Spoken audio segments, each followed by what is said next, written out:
J'écoute. 200. Ah, il faut parler un peu plus fort parce qu'en plus je suis sourdingue. Alors, 230 et quelques. 230 Et quelques, oui. Vous êtes d'accord avec ça? Un peu plus de 200. Ouais, plus de 200. 200 Qu'est-ce que vous apprenez à l'école là? Ça prend combien de pays au monde? Combien? 192. Ah, 92. 192. Non, ça c'est à l'ONU. Aux Nations Unies, il y en a 193 officiellement, avec le Soudan du Sud. Plus 4 strapontins. C'est-à-dire ceux-là, ils peuvent écouter, mais pas parler, comme le Vatican, la Palestine, Nauru, Niue et tout ça.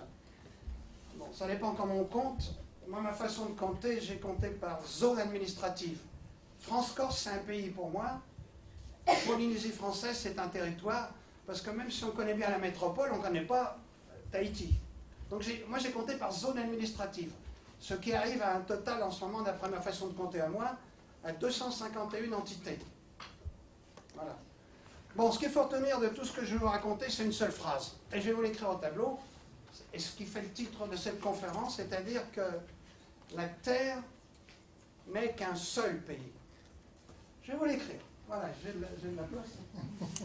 La Terre.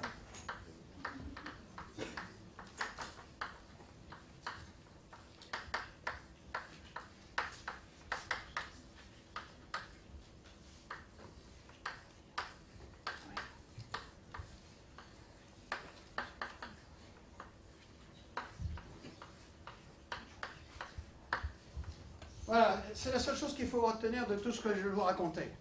La Terre n'est qu'un seul pays. Cette négation, vous le savez, en français, ça augmente. Moi, j'avais une amie iranienne, elle disait aux gens, allez voir son film, la Terre n'est pas qu'un seul pays. En 8 ans, je n'ai jamais réussi à le faire dire, n'est qu'un seul pays. Elle disait, n'est pas qu'un seul pays. C'est la langue française qui est difficile. Bon, dernière chose à retenir, ça c'est la conclusion de mes voyages. Vous avez la carte, là. Mais cette idée-là n'est pas de moi. Alors, qui est l'auteur de cette pensée? Écoute. Je sais pas ce qu'ils apprennent à l'école. Alors, l'auteur de la pensée, personne? Je ne vais pas le dire, hein, parce que quand on a mon livre, ça compte pas. Oui? Personne? Bon, alors, je vais vous donner le nom de l'auteur, parce que c'est pas de moi, je ne veux pas prendre en compte là. J'ai trouvé ça dans les écrits d'un Persan, la Perse, l'Iran d'aujourd'hui. La phrase complète, c'est « La Terre n'est qu'un seul pays et tous les hommes en sont les citoyens ». Voilà. Je vais vous donner le nom, il est difficile. Vous allez voir, c'est pas facile à prononcer.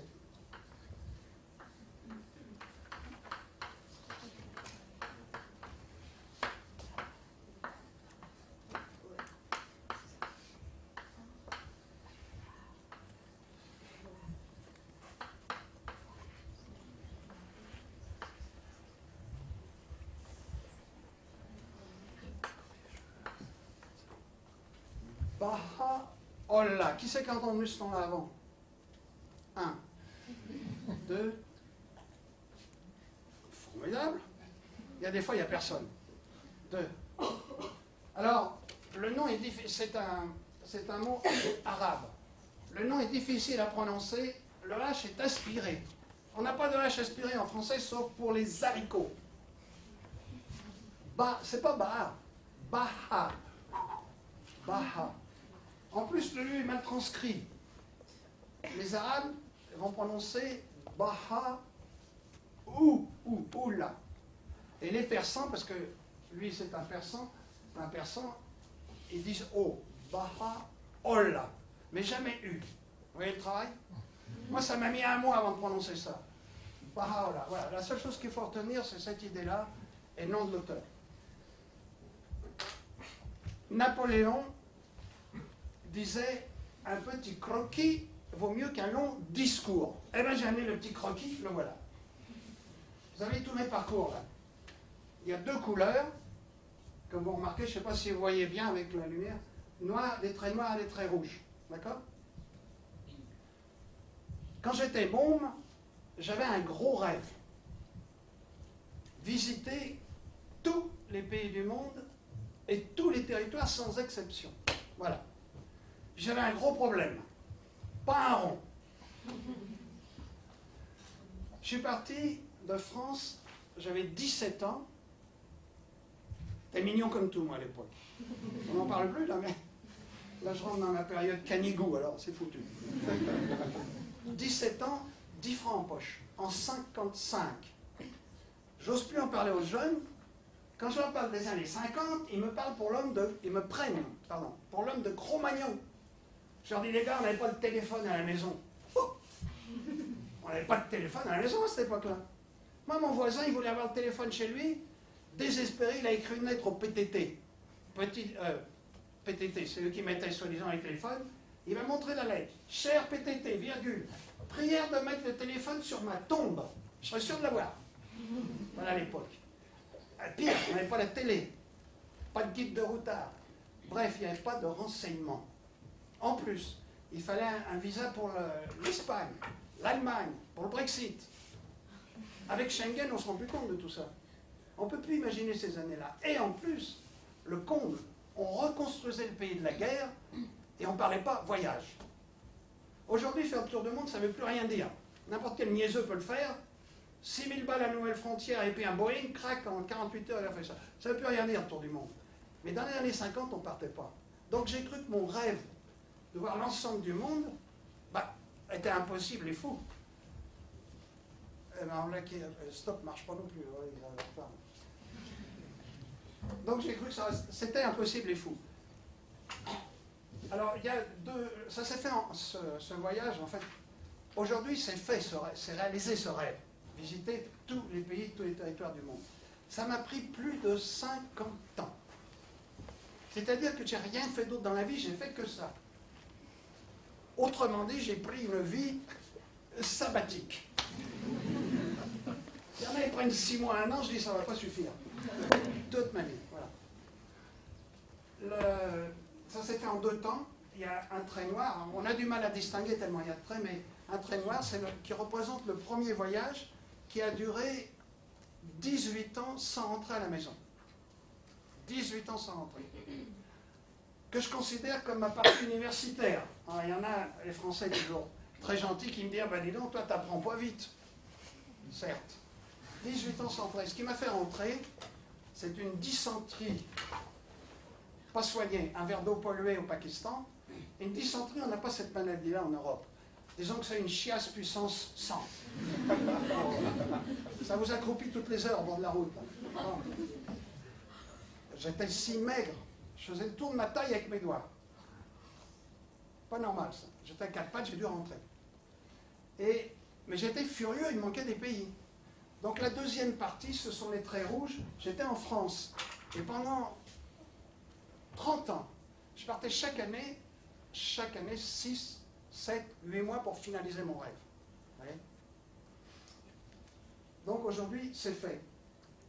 Alors, justement, quels sont les gros problèmes quand on voyage? Les 3 gros problèmes, d'après vous? Il y en a un, vous devriez le savoir dans cette école. L'argent. L'argent. La langue. Les langues. Ben non. Parce que l'argent, c'est pas spécifique au voyage. Pourquoi il y a des gilets jaunes et ils n'ont plus d'argent, paraît-il? Alors, non, je dis spécifique au voyage. L'argent, c'est un problème spécifique à tous les jours, pour la plupart.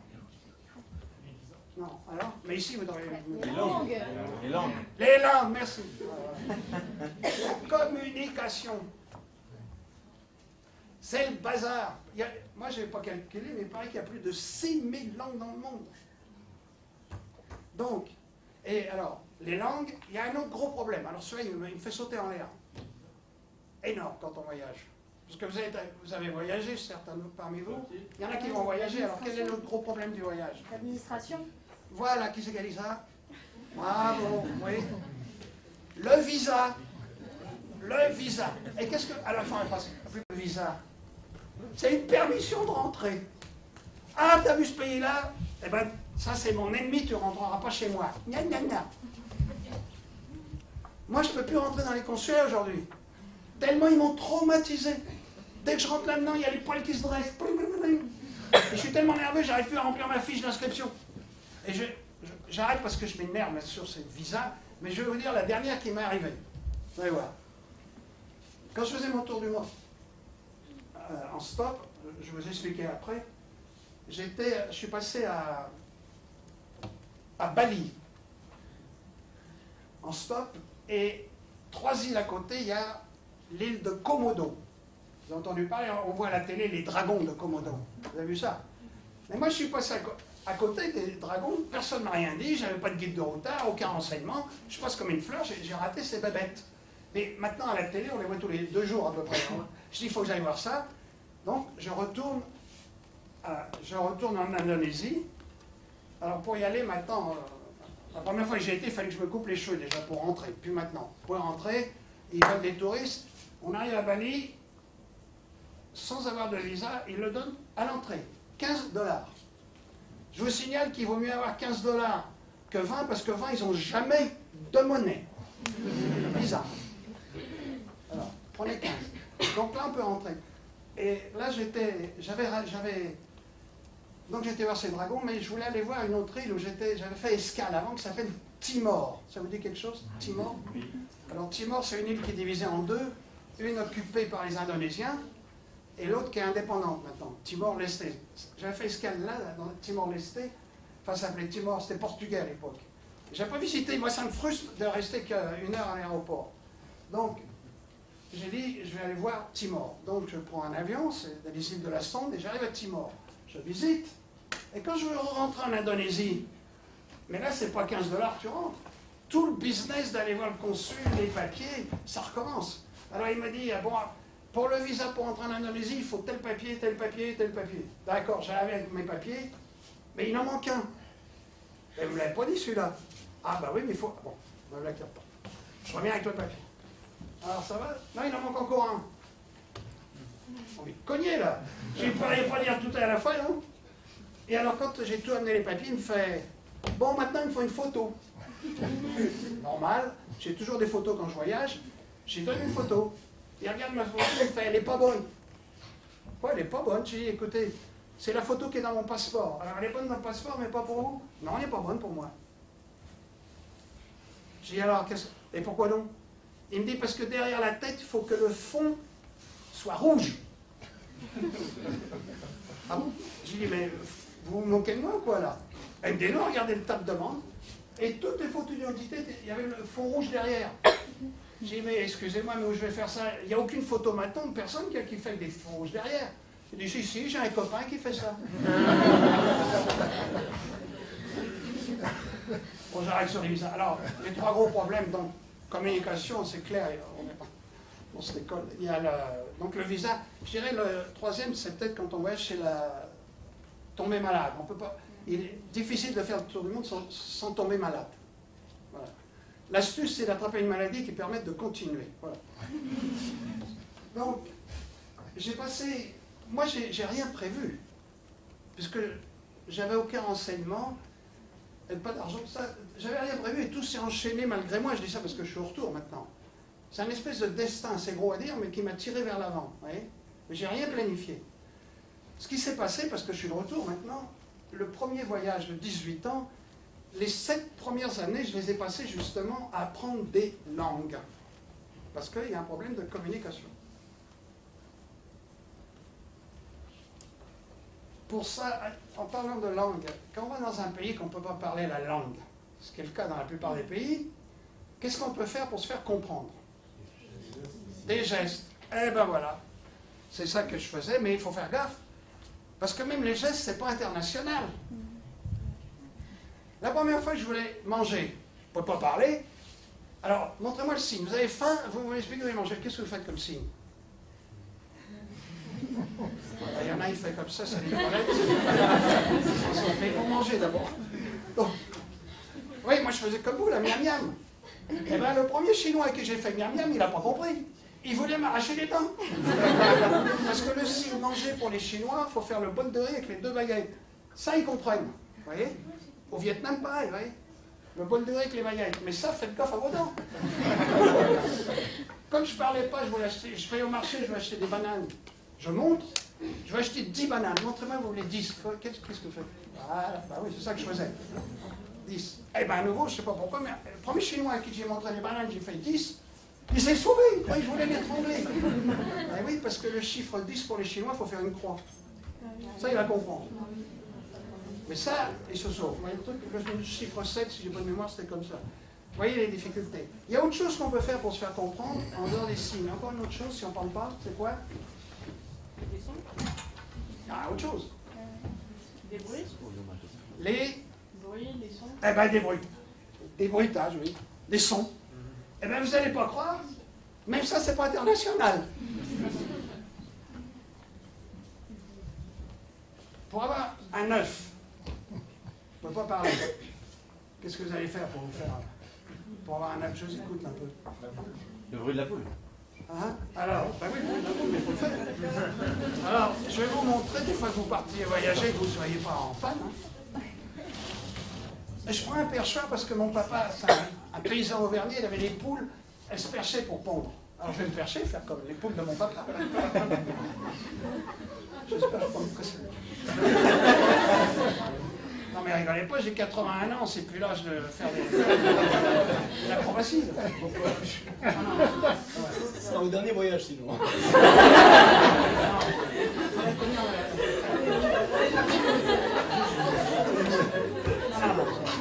Alors, pour avoir un œuf, moi je faisais comme ça.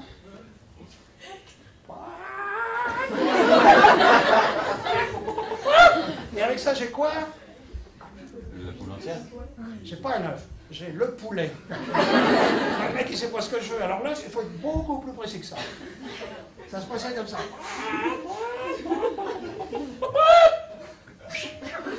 Ça, c'est un œuf. Eh bien, vous n'allez pas croire, les sons, je vais vous faire marrer, là, mais... Avec mon âge, maintenant, je vois plus rien. Même plus les belles filles, alors pour dire. Le coq. Bah, le coq, on connaît en France, c'est l'emblème national. Hein. Ils ont ça sur les équipes, là, les maillots. Qu'est-ce qu'il fait comme son? Cocorico. Eh ben voilà. Je vous signale qu'en passant, chez les Mongols, c'est cocarico. Coca. Pourtant, ils n'ont pas été occupés par les Américains, mais bon, cocarico. Alors, le coq, cocorico en France. Dans le pays à côté, là, l'Allemagne, c'est pas cocorico. Kikiriki. C'est la même bestiole. D'ailleurs, les Italiens aussi, c'est kikiriki. Moi, alors, la Hollande, qui n'est pas bien loin, c'est kukulku. Chez les Russes, c'est kukarieku. Attendez, j'en ai noté parce que je ne peux pas les retenir tous, mais... Alors, les Grecs, tiens. Notre ami, Marino. Kourouloukou, c'est ça? Oui, plus ou moins. Ah, au Bhoutan. Bhoutan, c'est dans les Himalayas, c'est Kourika. La même bestiole, hein, on est toujours sur le même animal. Hein. Alors, bon, bien sûr, les Chinois, c'est Gougou. On est en Asie, alors. Chez les Thaïlandais, paraît-il que c'est Ake. Mais moi, mon coq préféré, je vais vous dire, bien sûr, c'est le coq anglais. Vous savez comment il fait le coq anglais, lui? Coq-doudou. Et vous avez jamais un coq qui fait coq-doudou. Et il s'est tapé trop de Guinness. Pour vous dire les difficultés du voyage. Donc, j'ai passé les 7 premières années à apprendre des langues, sur place. Mon père n'est pas un rond, moi, il n'avait pas d'université, c'était sur place, ça se passait. J'ai commencé par l'Écosse, pour apprendre l'anglais. Alors, je suis parti avec 10 francs en poche, ça demande une explication, parce que ça paraît invraisemblable. Je l'ai dit, mon père n'a pas d'argent, mais c'est parce que, moi, avec ma chance habituelle, et mon chance est faible.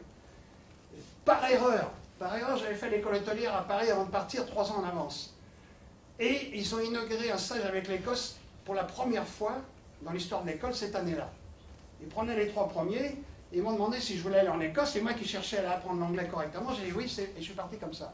Donc j'avais 10 francs en poche parce que mon père, lui, il était à la SNCF, il avait des permis gratos, donc j'avais un permis pour aller en Écosse, et puis le boulot qui m'attendait, 10 balles, ça payait le café en passant à Londres. Voilà comment je suis parti. Ce que je n'avais pas prévu, c'est que j'ai dit rentrer 18 ans après. Je n'ai pas dit à mon père, je vais faire le tour du monde. J'ai dit, je vais apprendre l'anglais. Eh, faites gaffe. Hein. Je viens d'entendre, vous savez, Saint-Pierre de l'autre côté, là, quand on va au paradis, c'est lui qui tient les clés, puis le bouquin d'entrée, là. Hein. Quand vous y allez, maintenant, il ne parle plus qu'en anglais. Il dit « How are you ?» On ne répond pas ça là, craque en enfer. Faites gaffe. Donc après, ça s'est passé, j'étais en Espagne à apprendre l'espagnol, sans boulot, parce que je partais 4 sandwichs dans les poches. Il fallait que j'ai du boulot dans les 4 jours. Bien entendu, à cette époque-là, comme j'avais fait l'école hôtelière, que j'ai jamais aimé, mais ça m'a mis le pied à l'étrier, il faut le dire. Et en plus, il y avait un mot qui n'existait pas à l'époque. Vous n'allez pas croire. Le mot chômage n'existait pas. Aujourd'hui, c'est différent. Donc alors, l'Espagne, pour l'espagnol, autant de franco. Ensuite, j'ai passé 2 ans en Allemagne pour apprendre l'allemand, mais pas que. Moi, à cette époque-là, je voulais aussi connaître l'ennemi. Eh oui. Il y a eu 3 guerres entre les 2 pays. Pas des guerres, hein. Il y en a 2 mondiales là-dedans. Donc je voulais aussi connaître l'ennemi. Et ensuite, j'ai dit, bon, je vais apprendre l'italien, 2 ans en Italie. C'est une langue magnifique, un pays magnifique, mais ça ne sert à rien quand on voyage. Après, je voulais apprendre le russe. Mais il y avait l'URSS, vous vous rappelez? L'URSS. Ils ne m'ont pas donné de visa, je n'ai pas pu rentrer. Brezhnev. Je suis encore furieux avec eux à cause de ça. Donc il y a eu une première période de formation. Et je dois dire qu'entre l'Espagne et l'Allemagne, j'ai passé 2 ans au Congo. Pourquoi? Parce qu'à l'époque, il y avait le service militaire pour les hommes, et tout le monde devait aller en Algérie. Il y avait la guerre d'Algérie, vous vous rappelez de ça peut-être? La guerre d'Algérie. Et moi, je ne tenais pas du tout à aller à la guerre. Regardez, je n'ai pas une vocation de passoire. Il y en a, parce qu'il y en a, ils y allaient, ils ne revenaient pas. Ou il manquait un abattis, il manquait un bras, une jambe. Et quand je suis arrivé en retard au service, j'ai commencé en Allemagne. J'ai demandé, mais comment on peut éviter cette guerre d'Algérie? Et il y en a, il m'a dit, mais on peut aller aux colonies. La France avait encore ses colonies dans les années 50. Donc j'ai passé 2 ans au Congo pour éviter la guerre d'Algérie. J'ai dit, voilà, il n'y a pas de guerre, je vais ramener tous mes abattis, je vais revenir en entier. Alors on m'a dit, ça compte comme l'Algérie. Ah ben, j'ai compris pourquoi sur place. J'ai perdu une demi-douzaine de camarades de fièvre. Et retour, comme on disait dans le jargon militaire, manteau de sapin. Vous voyez ce que je veux dire? Voilà. Parce qu'on sort de l'armée debout, mais pas... ou allongé ou debout, mais pas entre les deux. Voilà. Donc il y a eu 9 ans d'apprentissage, de formation. Et comme je n'ai pas pu aller en Russie, la première des histoires, j'ai atterri au Canada pour refaire de l'anglais. Canada, côté anglais. Et là, en 1965, je m'aperçois d'un truc que je ne savais pas, je n'avais pas de guide encore. On paye plus en Amérique du Nord qu'en Europe. Ou disons, plus intéressant, la différence entre le coût de la vie et les salaires est plus large. Donc, ce qui permet d'économiser plus vite. Et là, j'ai compris que, enfin, je pouvais économiser. Parce qu'au début, je faisais des petits boulots. Alors, avec l'école hôtelière, cuisinier, serveur, téléphoniste. Mon métier le plus reluisant, c'était en Italie. Cireur de chaussures. Ça reluisait. Voilà. En tout cas, là, mais les petits boulots que je faisais, c'est petite paye. Donc là, j'arrive au Canada, j'ai dit, mais enfin, là, je peux économiser, je peux réaliser mon rêve qui est derrière la tête, toujours. Et avec 3 ans d'économie à Toronto, 3 ans, j'ai travaillé sans papier. J'ai un sans papier. Je dis, oh, c'est embêtant d'être sans papier, moi. Aux toilettes. Oui. Et avec 3 ans d'économie à Toronto, j'ai tenu les 6 dernières années des 18 ans d'absence, sans travailler, et j'ai parcouru le monde entier en dépensant ces économies-là au compte-gouttes, à l'époque, le $1 par jour.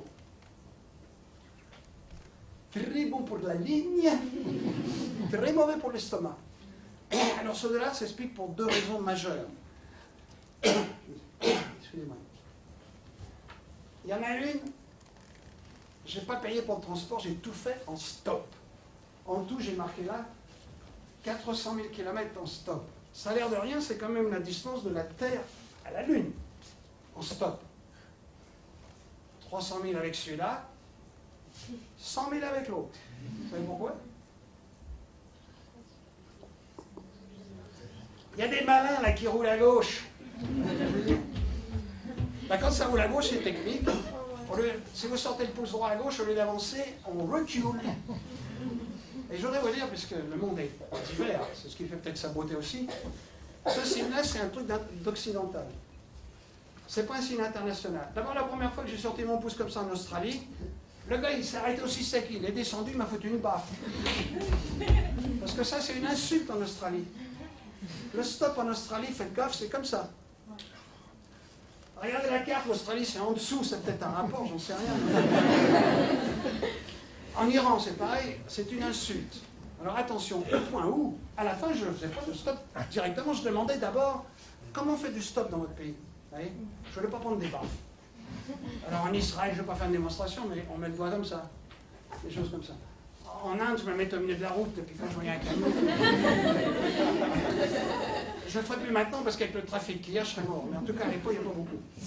En Afrique, je me mettais au pied du cocotier, il passe un camion par jour ou deux. Et puis je tournais autour du cocotier parce que le soleil tourne, sinon je me brûlais. Hein. Je tournais avec l'eau. Et puis quand le gars arrivait, il n'y avait pas de ça. Non, non. Ça se passait comme ça. Arrête-toi, mon frère, on va parler. Le problème du stop à travers le monde, regardez la carte comme moi, c'est que les 2 tiers de la Terre n'est pas de la Terre, c'est de l'eau. Il y en a un qui marche sur l'eau, c'est pas moi. Donc j'ai dû faire du bateau stop, du voilier stop et de l'avion stop, ce qui est le plus difficile. Voilà. Durant cette période, il y a un tas d'expériences. J'avais été vivre, par exemple, chez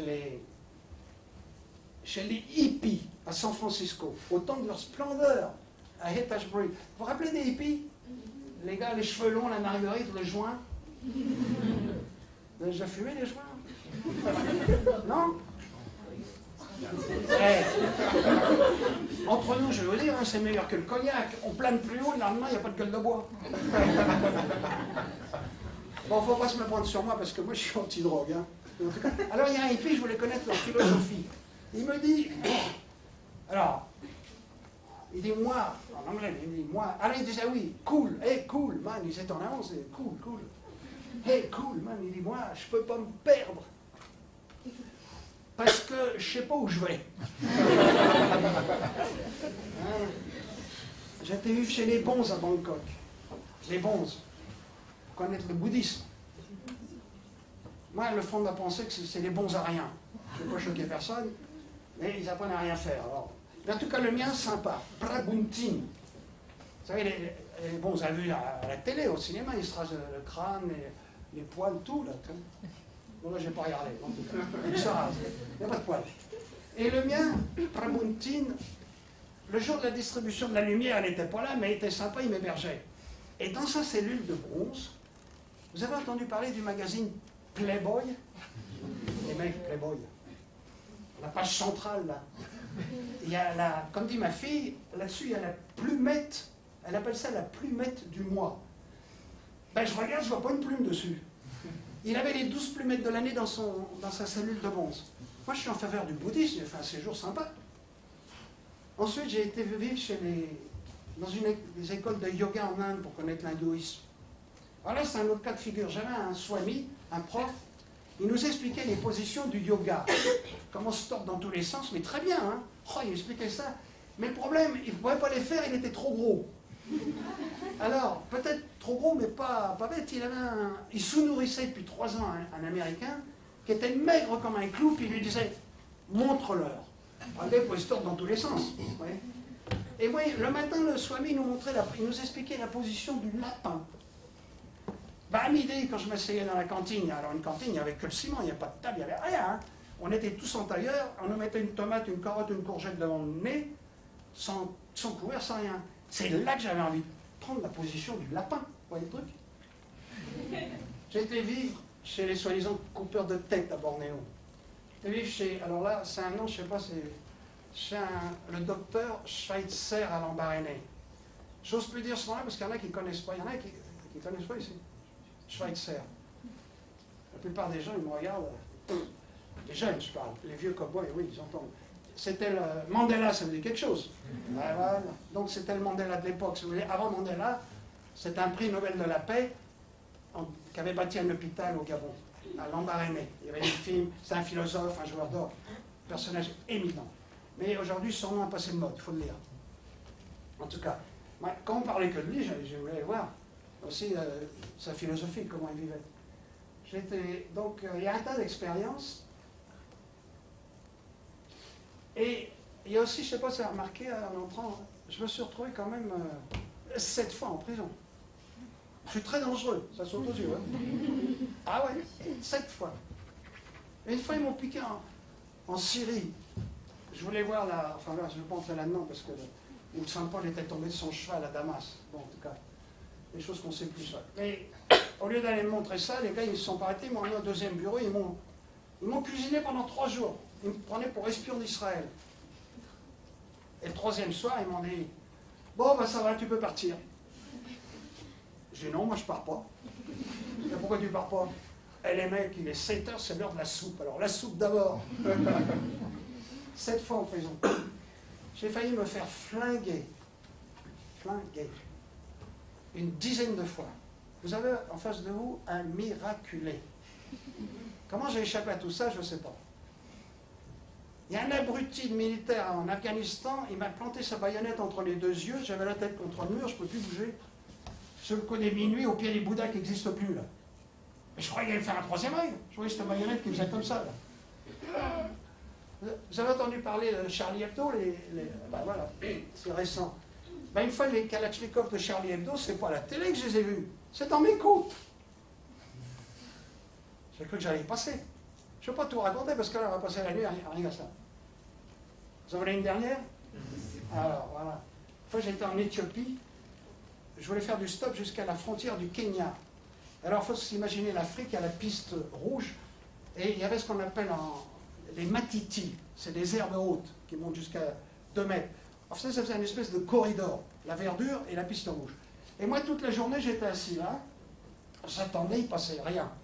Le soir arrive, dans les tropiques, à 6 heures, le soleil se couche. Je dis, je vais rentrer au village, j'étais à peu près à 1 kilomètre, pour boire et puis voir si je trouve un recoin pour me dormir. Ah oui, parce que le dollar, attendez, j'ai dit que je n'ai pas payé le transport, mais ce qui explique aussi, le dollar, c'est j'ai jamais dormi à l'hôtel. Jamais dormi à l'hôtel. C'est facile à dire, c'est moins facile à faire pour essayer. Moi j'ai 3 mots, regardez, j'ai 3 mots tabous. C'est les mots préférés des touristes. Hôtel, restaurant, taxi. Chez moi c'est interdit. Essayez quand vous voyagez, vous allez voir que la note elle baisse. Eh oui. Donc ça explique ça. Donc ce dollar, pour revenir en arrière, c'était pour manger. Mais là même, je ne mangeais pas dans les marchés, je mangeais dans les carrioles de route, les carrioles au bord de route, les marchés. C'est 4 fois moins cher et 4 fois meilleur en général. Il faut quand même dire que ces histoires de tour du monde, c'est le privilège des pays industrialisés. Je n'ai pas dit civilisés, hein. Industrialisés. Ce n'est pas le tiers-monde qui se paye des routards ou des hippies. Pour faire le hippie, il faut déjà avoir le bol de riz dans l'estomac. Sinon, il n'y a pas de hippie. Donc, ça explique. Ce dollar, c'est parce que, bon, je mangeais dans un restaurant, au bord de la route, une fois, et puis il se passe un tas de choses. Une fois, il y a un camion qui passe devant moi, il perd des carottes sur 20 mètres. J'ai tout ramassé. J'en ai plein les poches là, le sac en plastique. Mais j'ai fait le lapin pendant 10 jours. Pas être difficile. Ça explique le dollar. Il y a aussi, il faut quand même dire une autre chose, c'est que cette histoire de tour du monde, de voyage, c'est le privilège, je répète, de quelques pays industrialisés. C'est pas... Il y a beaucoup de gens qui ne peuvent pas voyager, ils n'ont pas d'argent, pas de passeport, pas de permis de sortir, vous voyez. Mais ça ne veut pas dire qu'ils ne veulent pas connaître les étrangers. L'homme est l'homme, il n'y a aucune différence. Donc leur façon de connaître, il n'y en a qu'une, c'est derrière en attraper un qui passe tranquillement dans le coin. Mais il ne va pas attraper le touriste qui est dans son bus climatisé, fermé un double tour contre les mouches et les autochtones. Celui-là, il ne va pas l'attraper. Mais un gars comme moi qui se balade dans son quartier, soi-disant dangereux, « Eh mon frère, où tu vas comme ça ?»« Ah ben moi je fais le tour du monde. »« Ah, tu fais le contour du monde, tu as pas mal aux pieds là ?» Et voilà, c'est parti. Je fais du stop, le gars il me dit « Tu viens d'où ?»« Je viens de Paris. »« Ah, tu viens de Paris, tu peux pas venir à la maison, mon frère veut y aller, tu vas nous raconter ça. » Donc vous voyez, il y a aussi des invitations, mais je pense que le voyageur doit être indépendant financièrement. Et donc, parce que je vois la télé qui se permet d'aller piquer tous les épis de maïs en Bolivie avec leurs émissions Pékin Express et tout ça, qui est la honte totale. Il y en a même une émission, je vois les deux gars, ils sortent à poil de chez eux. Vous voyez, nus et culottés. Et bien, manque de peau, ils floutent la zézette. Mais montre ta zézette si tu sors à poil. Moi, je veux l'émission pour de bon. Non, mais le voyageur doit être indépendant. Maintenant, si moi je dors dehors, ça me regarde. Si je mange dans les marchés, ça me regarde. Enfin, le dollar s'explique comme ça. Donc, je disais, j'ai été... Ah oui, le lion. Ah oui, oui c'est ça, l'Éthiopie.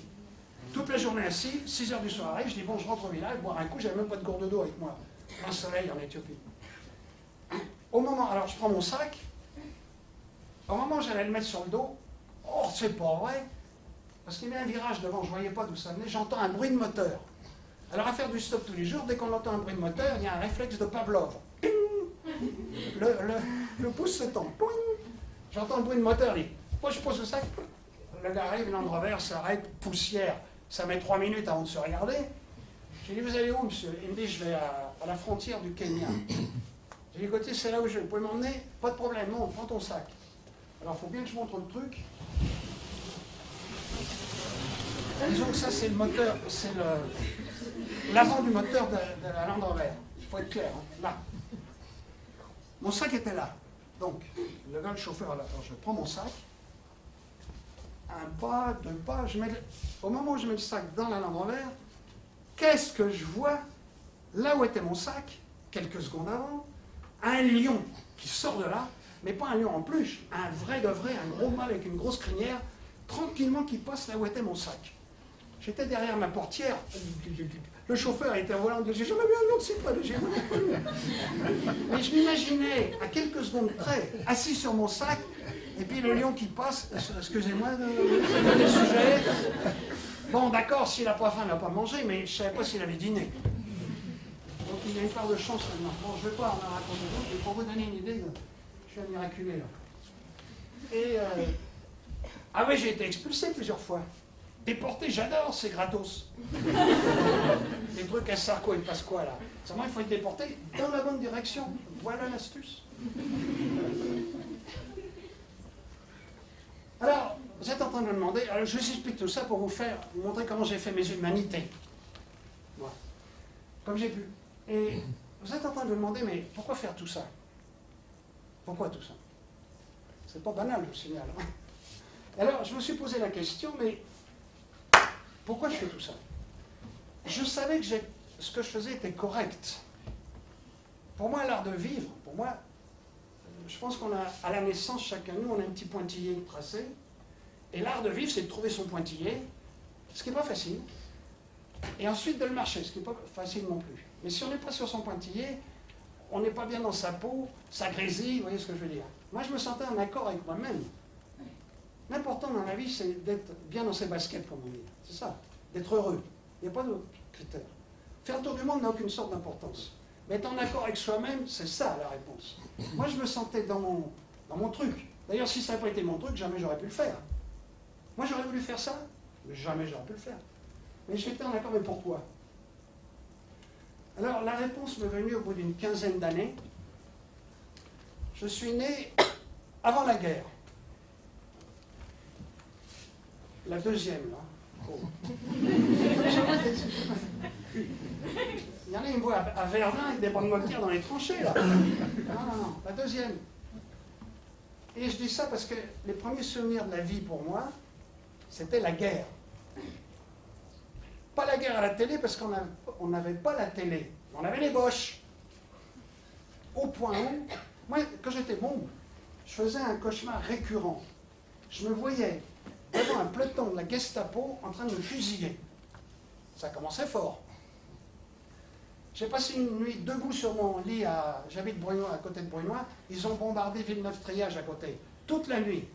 Bombardement, bombardement, le ciel était tout orangé, les volets, brrr, la peur, j'ai une trouille. Au point où aujourd'hui, 70 ans après, ou une chose comme ça, ouais, plus de 70 ans à peu près, quand j'entends la sirène, dans mon bled où j'habite, là, ils essayent la sirène à la mairie une fois par mois, pour voir si ça marche. Quand j'entends ce son-là, même aujourd'hui, ben, j'ai un pincement au cœur et j'ai envie de courir à la cave. Pourquoi? Parce que pour moi, ce son-là annonce les bombardements. Vous voyez? Donc les souvenirs d'enfance nous marquent. C'est très important pour chacun de nous. Et pour moi, les souvenirs d'enfance, c'est un peu comme un sac à dos intérieur qu'on trimballe toute sa vie. Donc moi, c'est la guerre. Donc en fait, ce que j'ai fait là, quand on regarde, c'est pas un tour du monde, un cercle. Parce que là, ils font le tour du monde. Non, j'aime mieux appeler ça un tour des hommes. Ce qui m'intéressait, ce n'est pas le kilométrage, qui est là aussi. Ce n'est pas l'aventure, je ne cherche pas l'aventure, moi. Ça ne m'amuse pas d'avoir des mitraillettes dans les côtes, des lions fesses, un troupeau de buffles qui me fonce dessus, des trucs comme ça. Un avion qui s'écrase à ras de mon nez, ça ne m'amuse pas du tout. Je ne cherche pas l'aventure, mais l'aventure ne me rate pas. Ça, je veux dire. Non, ce que j'ai fait là, j'ai mieux l'appeler un tour des hommes. Et ce qui m'intéressait, en fait, c'est le cœur de l'homme. Et suite à mon enfance dans la guerre, j'ai voulu savoir, mais est-ce qu'un jour les hommes vont être capables d'établir la paix? Oui ou non? Ça n'a pas l'air d'intéresser beaucoup de monde, je sais, mais c'était ma quête, c'était inconscient au départ. Je n'ai pas dit à mon père en partant, ben, bisous, bisous. Hein. Je reviens dans 18 ans, je vais voir si on peut faire la paix. Non, mais c'est ce qui s'est produit. Est-ce que la paix est possible? C'était ma quête ou mon enquête, voilà pourquoi j'étais sur la route. Mais moi, je ne suis pas reporter, je ne suis rien du tout. Je travaille pour personne, tout seul comme un grand. D'ailleurs, au niveau du voyage, j'adore les voyages organisés, je veux dire, mais organisés par moi. Alors, question essentielle, est-ce que la paix est possible? Je ne sais pas, il y en a qui veulent faire la guerre peut-être ici, non? Non mais, s'il y en a, il ne faut pas vous gêner, venez me voir après. J'ai des adresses, il y a 35 guerres qui courent en ce moment, je vous file des adresses, d'accord? Puis demain, pas besoin d'aller loin, aller sur les Champs-Élysées, vous allez voir.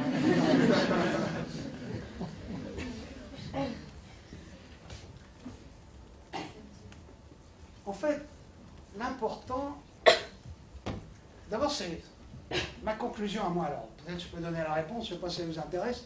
Est-ce que la paix est possible? Ma réponse à moi, mais à moi, c'est que la paix est non seulement possible, elle est inévitable. Je vais le répéter, on n'entend pas ça dans les médias. La paix se fera, c'est ça que je viens de dire. Il y en a, ils me regardent, il y en a, ils me disent, oh ben lui, il n'a pas vu le monde. Ça. Alors, je vais vous rejoindre tout de suite en disant qu'il est pratiquement impossible d'imaginer la paix pour une simple raison technique, on ne l'a jamais eue. Il est dur d'imaginer une chose qu'on n'a jamais eue, qu'on ne connaît pas, je suis d'accord. C'est comme quand vous baladez dans la campagne, enfin, il n'y en a pas beaucoup à Paris, mais vous avez déjà vu une chenille sur les ronces? Une chenille, c'est pas très ragoûtant, hein? Plein de poils, les gros yeux, la berce. Mais si on ne savait pas, comment imaginer le papillon qui est dedans? On ne peut pas.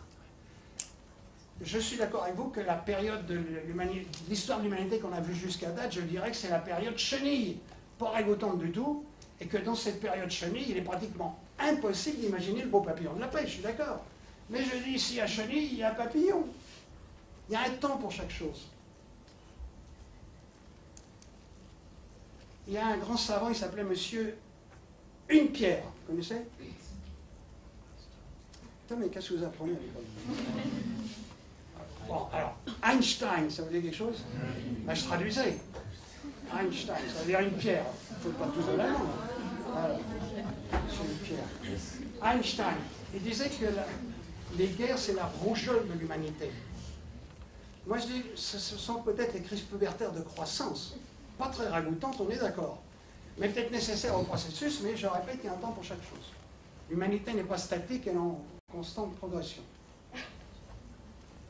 L'important, en fait, c'est pas de savoir que la paix va se faire.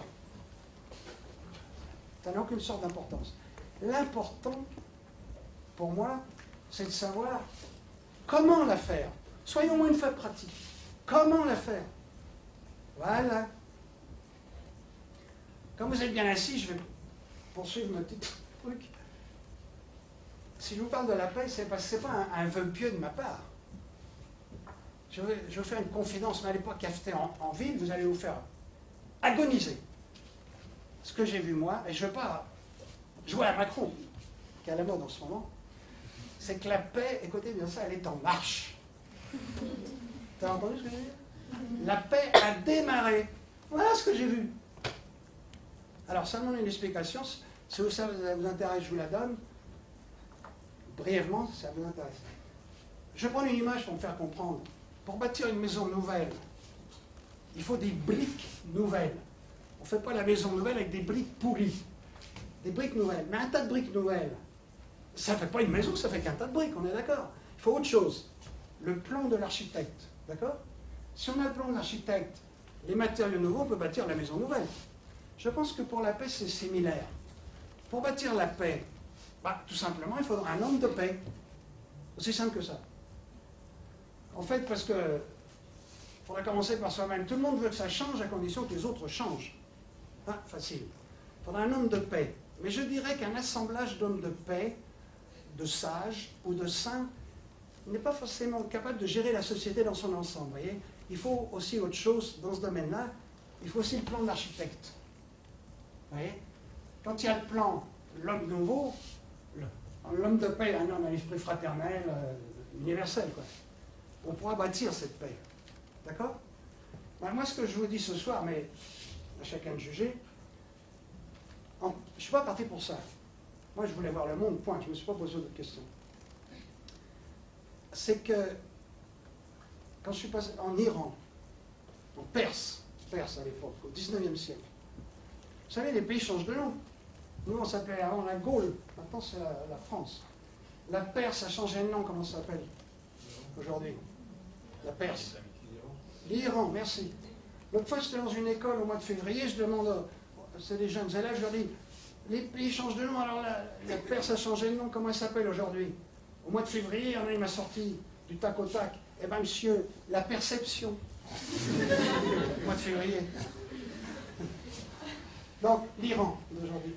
Au 19e siècle, c'est une chose qui reste pour l'instant pratiquement inconnue en France, tout du moins. Il y a eu justement un plan de proposer à l'humanité pour gérer cette terre comme une seule entité politique. Au 19e siècle. Il y a un plan. Et ce plan est en train de se mettre en marche. Alors,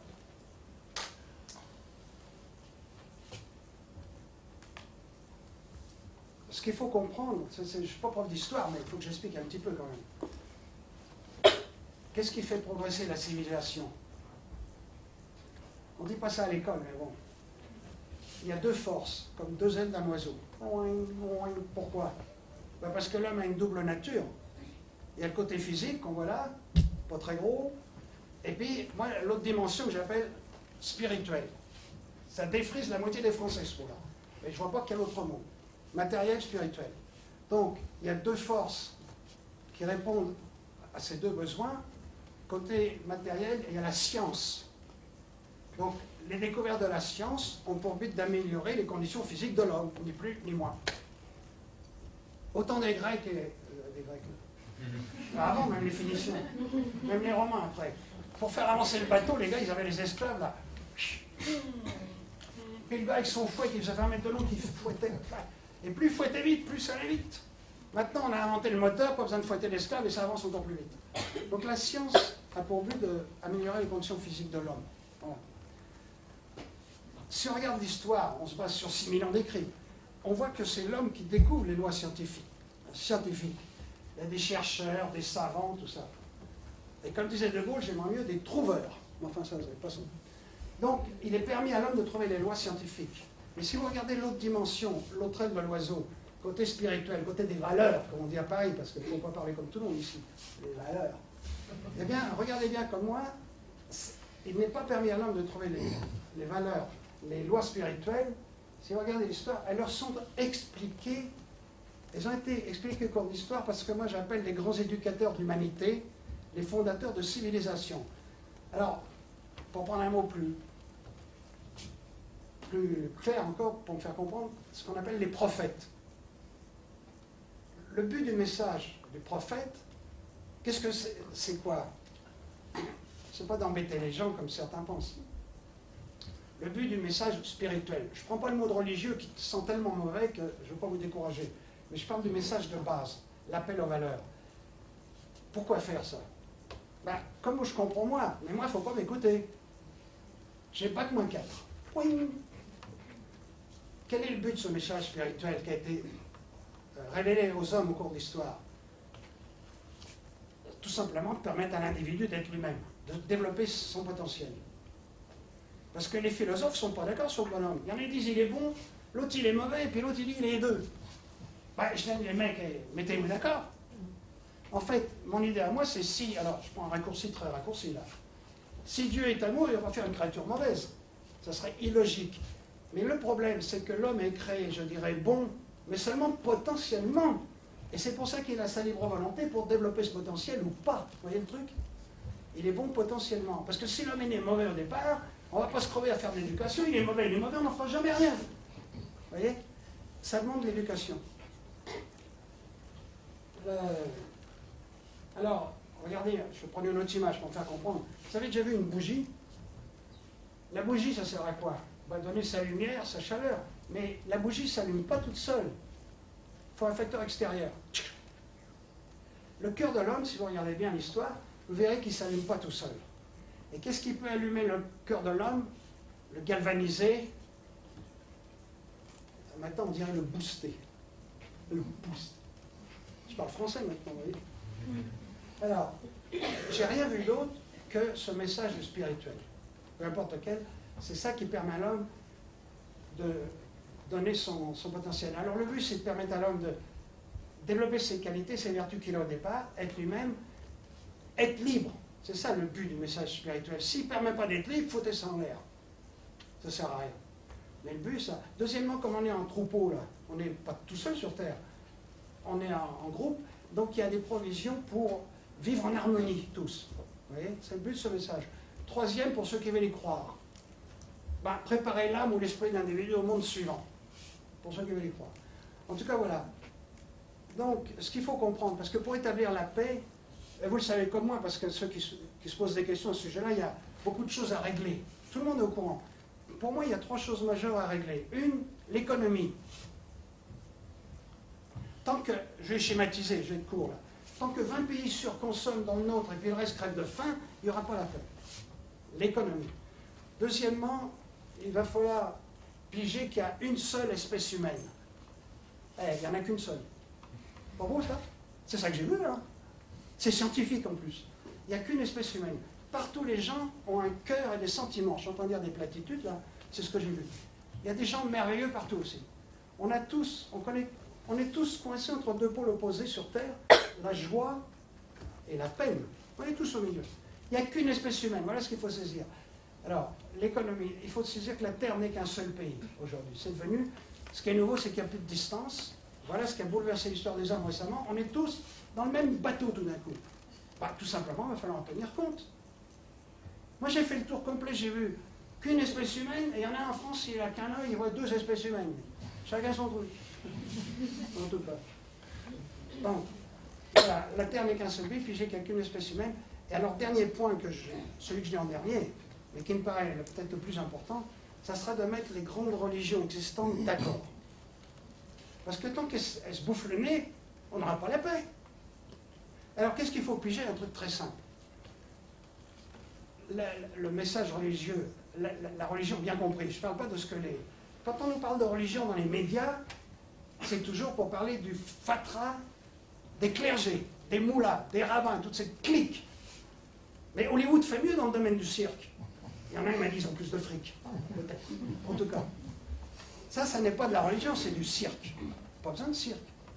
Je parle des valeurs de base. D'ailleurs, pour la paix, on a déjà la recette. Hein. Ça va vous faire sourire ce que je veux dire. On a la recette pour établir la paix. Aimez-vous les uns les autres. J'en vois pas d'autres. Mais à partir du moment où les gens vont s'aimer, ben la paix va venir vite et la justice sociale qu'on cherche. Donc ça demandera un effort d'abord sur soi. Donc, ce qu'il faut comprendre, la religion bien compris, c'est quoi? Ce n'est qu'un code de conduite, tout simplement, qui est donné à l'homme pour lui permettre d'être lui-même, vivre en paix en société et se préparer au monde suivant. C'est un code de conduite. Ce qu'il faut comprendre pour arrêter ces bisbilles entre religions, c'est que c'est le même livre d'instruction pour tout le monde. Il n'y en a qu'un depuis le début. Mais, voilà l'astuce, écoutez bien celle-là, ce livre unique, comme le livre d'ailleurs, a beaucoup de chapitres, vous voyez? Comme l'humanité progresse, eh ben, un chapitre s'additionne régulièrement, parce que pour les nouveaux besoins et la nouvelle compréhension, l'humanité n'est pas statique, je répète, elle progresse. C'est comme quand on va à l'école. Nous, on ne va pas à l'université tout de suite. On va aller à la maternelle, moi j'ai pas été bon.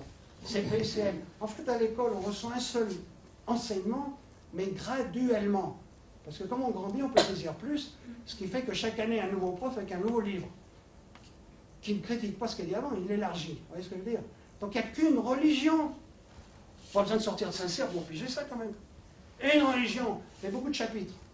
D'ailleurs, si vous allez, sans préjugés, parce que là c'est autre chose, regardez l'essence de toutes les grandes religions qui dominent la planète et qui sont à la base des civilisations. On parle des civilisations chrétiennes, islamiques, bouddhiques, judaïques, hindouistes, etc. Vous verrez que l'essence est commune, il n'y a aucune différence, dans le fond. Alors arrêtons de nous battre là-dessus, il n'y en a qu'une. Mais bon, les religions font toutes la même chose. Elles admettent les profs d'avant, les instructeurs d'avant, si vous voulez, les éducateurs d'avant. Regardez les Juifs, ils ne discutent pas sur Moïse, Abraham et compagnie. Mais non, c'est avant. Mais celui qui suit après le Christ, ah, bah ça c'est un renégat, ils ne veulent pas l'entendre parler. Mais les musulmans, ils font pareil. Hein. Après eux, c'est le déluge. Non, les Juifs, oui, attendez, je n'ai pas terminé, c'est que, bon, les musulmans, ils font pareil. Le Christ, il ne discute pas, c'était avant. Les autres, Moïse, tout ça. Mais après, il n'y a plus rien. Ils font tous le même réflexe, croire aux éducateurs d'avant et pas admettre après. Et quand ils n'admettent pas après, c'est que les gars, ils ne savent pas lire. Parce que dans tous les textes sacrés du monde, qui sont, je répète, à la base des civilisations, c'est bien marqué clair. Les Juifs, par exemple, ils auraient promis le Messie. Messie. Ben moi, je leur dis, ah, mais eux, c'est un sport national. Ils préfèrent attendre le Messie. Pas leur en présenter 50, ils préfèrent attendre, c'est un sport national. Moi, je leur dis, les gars, allez à Barcelone, Messie. Ouais. Les chrétiens, alors on ne lit plus ces bouquins-là maintenant, mais regardez l'Évangile, à toutes les pages, il y a le retour du Christ qui est marqué dedans. Parce qu'il a dit, à l'époque, il y a 2000 ans, ce que je dis maintenant, vous ne pouvez pas comprendre, j'ai encore des choses à vous dire, mais vous ne pouvez pas comprendre maintenant. Alors, dans toute une phraseologie, il a dit, je reviendrai à la fin des temps, vous menez toute vérité. C'était clair qu'il reviendrait. Au point où les premiers apôtres, ils étaient en train de regarder les nuages comme ça. Puis il y avait Saint Paul, il passait à fond la caisse avec son canasson dans le coin. Qu'est-ce que vous faites, les gars? On attend le retour du Christ. Assis sur les nuages. Essayez, vous allez voir, on est tombé par terre. Mais en tout cas. Alors il disait, mais non, allez prêcher l'évangile. Donc, toutes les religions font ça. Elles admettent avant, mais pas après. Pourtant, il y a une promesse qui est formelle. Si vous allez en Asie, un jour, vous verrez, les musées sont pleins du 5e Bouddha, qui s'appelle Gautama ou un autre nom. Ça veut dire, en fait, c'est une traduction de Baha'u'llah. Il y a Amitabha, c'est une traduction de Baha'u'llah. Ensuite, il y a les hindous, chacun ses mots, ils attendent le 10e avatar. Avalokiteshvara, il s'appelle, ouais, non, couché dehors. Bon, voilà. Chaque religion fait la même chose. Admet avant et pas après, alors qu'il y a une promesse formelle que le message serait répété jusqu'à la fin des temps. L'homme a besoin... le message religieux, c'est comme une pile de transistors. Quand on met la pile au début, la musique est très chouette. Quand la pile est usée, c'est plus de la musique, on a envie de foutre le transistor en l'air. C'est ce que les Français ont voulu faire en 1789, parce que les sons qui émanaient de l'institution religieuse dominante de l'époque, je ne vais pas la citer, l'Église catholique, devenaient intenables, insupportables, ne servaient plus l'humanité. Alors il y a des malins, ils ont dit, on n'a qu'à tout, on fout tout en l'air. Ben non, plus simple, changeons la pile. Parce qu'il ne faut pas jeter le bébé avec l'eau du bain, on dit. Vous voyez, il faut comprendre que les religions comme les civilisations n'ont qu'un temps. C'est pas éternel tout ça. Donc au début, là, le message pousse vers l'avant, fait naître une civilisation, et après décline. Et après, le soleil va réapparaître. Mais c'est le même message. Je me suis fait comprendre, hein? Vous n'avez jamais entendu ça avant, hein? Ben non. En tout cas, là on va arrêter, là. Je suis trop fatigué. J'arrête là-dessus parce que moi-même je suis fatigué. Là, vous allez pouvoir poser les questions. Je ne sais pas s'il y en a. Je ne vais pas faire de baratin, puis je ne suis pas un businessman, mais j'ai écrit 4 livres. Alors, je sais que vous êtes des étudiants, vous n'êtes pas beaucoup de ronds, peut-être, mais s'il y en a un que papa y a donné des radis, je vais vous dire ce qu'il y a dans mon livre, il ne faut pas répéter à chaque fois dans le haut, on va aller après, c'est ça. Mon histoire, je l'ai racontée là. La Terre n'est qu'un seul pays. Ça, c'est le premier voyage, les 400 000 km en stop, qui correspond au trait noir. C'est ça, c'est brut de décoffrage. Comment j'ai fait ça? À partir d'10 francs en poche, tout ça. Les 30 ans qu'on suivi de France, je partais chaque année, je l'ai écrit dans ce Une vie sur la route. J'ai remis en perspective le premier voyage, sans le raconter, bien sûr, mais je l'ai mis en perspective. Et comme j'étais crevé, je l'ai fait écrire par le sac à dos. J'étais crevé, je lui ai écrit l'histoire. J'ai fait une bêtise, il se moque de moi. Il pense que son patron est fêlé. Mais je suis fêlé aussi. Hein. Alors c'est très drôle à lire, mais les histoires sont authentiques, bien entendu. Et les idées que j'ai ramenées, tout mon livre, il n'y a pas que le voyage, il y a une vision de l'homme qui est positive et que je présente. J'avais encore plein d'histoires. Et je ne suis pas écrivain, mais je sais que mes livres ils plaisent. Là, j'ai utilisé l'histoire pour raconter. Non, je suis étonné du courrier que je reçois. Là, j'avais encore plein d'histoires. Et il y a eu les années 60. Vous vous rappelez il y a eu les beatniks. Vous vous rappelez les beatniks? Les hippies. Mai 68. Ce qu'on appelait les chemins de Katmandou. Toute une belle jeunesse qui partait des pays industrialisés vers l'Inde, le Népal. Il y en a qui allaient chercher des philosophes hindous, d'autres qui allaient fumer des pétards wakik à Katmandou, parce qu'à l'époque, tout ça a disparu, c'est malheureux. Le menu à Katmandou à l'époque, soupe à la marijuana, gâteau wakik, ça y est plus interdit. En tout cas, j'ai voulu raconter ces fabuleuses années 60 dont on parle tout le temps, parce qu'on y a cru. Il y avait le slogan des hippies, paix et amour, on va tout changer les gars. On y a cru, c'est pour ça que c'est mythique aujourd'hui. Mais il y a très peu de livres de langue française qui racontent ces années-là en vrai. Donc moi j'ai raconté à travers 2 gars et 2 filles. Les gars c'est moi, il y a mon cheminement, les autres je les ai rencontrés. Et j'arrête là-dessus, j'en ai un, le prisonnier de Saint-Jean d'Acre. Le prisonnier de Saint-Jean d'Acre, pour être clair, c'était ce persan. Parce qu'avec les idées qu'il avait, aller parler de l'égalité de l'homme et de la femme en Perse au XIXe siècle, c'était osé. Il lui disait des trucs incroyables. Voilà. Tous les enfants doivent être scolarisés. Mais les moulins, ils ne veulent pas des enfants scolarisés. Dès qu'un enfant il pense un peu, il est scolarisé, il ne va pas écouter les bêtises du barbu. Il dit la musique est bonne. Les moulins, c'est la musique est mauvaise. Il y a des petits conflits. En tout cas, il a passé toute sa vie en prison, comme tous ces grands éducateurs, les Christ, les Mohamed, tous ces gens-là ont été persécutés. Tous. C'est le prix à payer. Et donc, là, j'ai expliqué à travers ma recherche donc, comment ce plan. Alors oui, le dernier truc, puis j'arrête avant les questions. Dans ce plan que j'ai parlé, plan mondial, regardez l'état du monde aujourd'hui, on marche sur la tête. On est dans le même bateau et il n'y a aucun système existant aujourd'hui qui réponde aux besoins du jour. Avec le plan que propose ce persan, il dit, premièrement, on ne doit pas être géré par une seule personne. Regardez le Macron, il va avoir les cheveux blancs dans 15 jours. Il va se les attraper. Et jusqu'à date, on continue. On est géré par le roi, le président ou le dictateur. On a fait ça jusqu'à maintenant, ça ne marche pas, mais on continue allègrement. Arrêtons, ça ne marche pas. Ce que propose Baha'u'llah, donc, il dit qu'on ne doit pas être géré par une seule personne.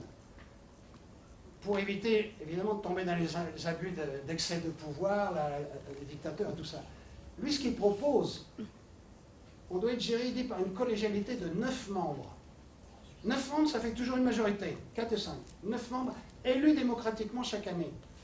Bon, mais pour que ça marche, alors, les 9, écoutez l'astuce, quand ils sont réunis, parce qu'il faut le pouvoir quelque part, on ne peut pas se débarrasser du pouvoir, mais il ne faut pas qu'ils soient dans une main. C'est quand le groupe est réuni qu'il y a le pouvoir, ils ont ensemble. Quand ils vont à la maison le soir, aucun n'investit du pouvoir, il faut qu'ils soient ensemble. Vous voyez l'astuce? Le pouvoir personnel est condamné. Pas beau, ça? Deuxièmement, pour que ça marche, écoutez celle-là, tout le monde est éligible. On n'a jamais fait ça dans l'histoire. Tout le monde doit être éligible. Parce que maintenant, qui c'est qui passe? Le plus riche, le plus braillard, le plus malhonnête, le plus ambitieux, mais ce n'est pas forcément le plus adapté. Donc tout le monde est éligible. Qui va passer dans ce cas-là? Regardez un bon rebouteux. Vous savez ce que c'est qu'un rebouteux, moi? Un rebouteux, le mec qui remet les os en place. Moi, je me méfie aujourd'hui parce que je parle dans le vide. C'est un, comment ça s'appelle, les gars qui vont remettre droit, enfin, rebouteux.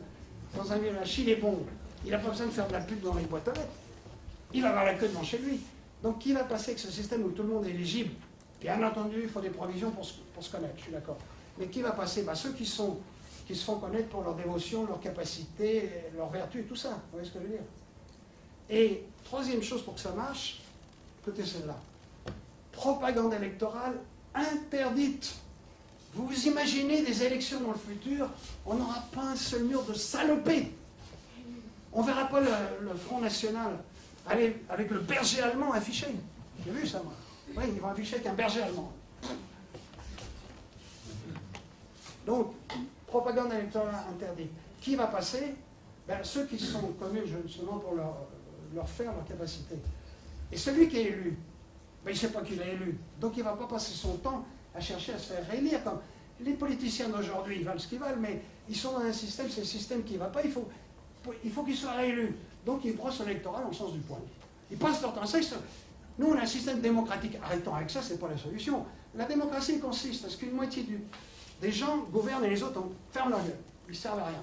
Pas bon, ça comme. On a trouvé un système de gouvernement, il y a la moitié qui ne servent à rien. Voilà. Moi, j'ai visité à New York le bâtiment des Nations Unies, à New York.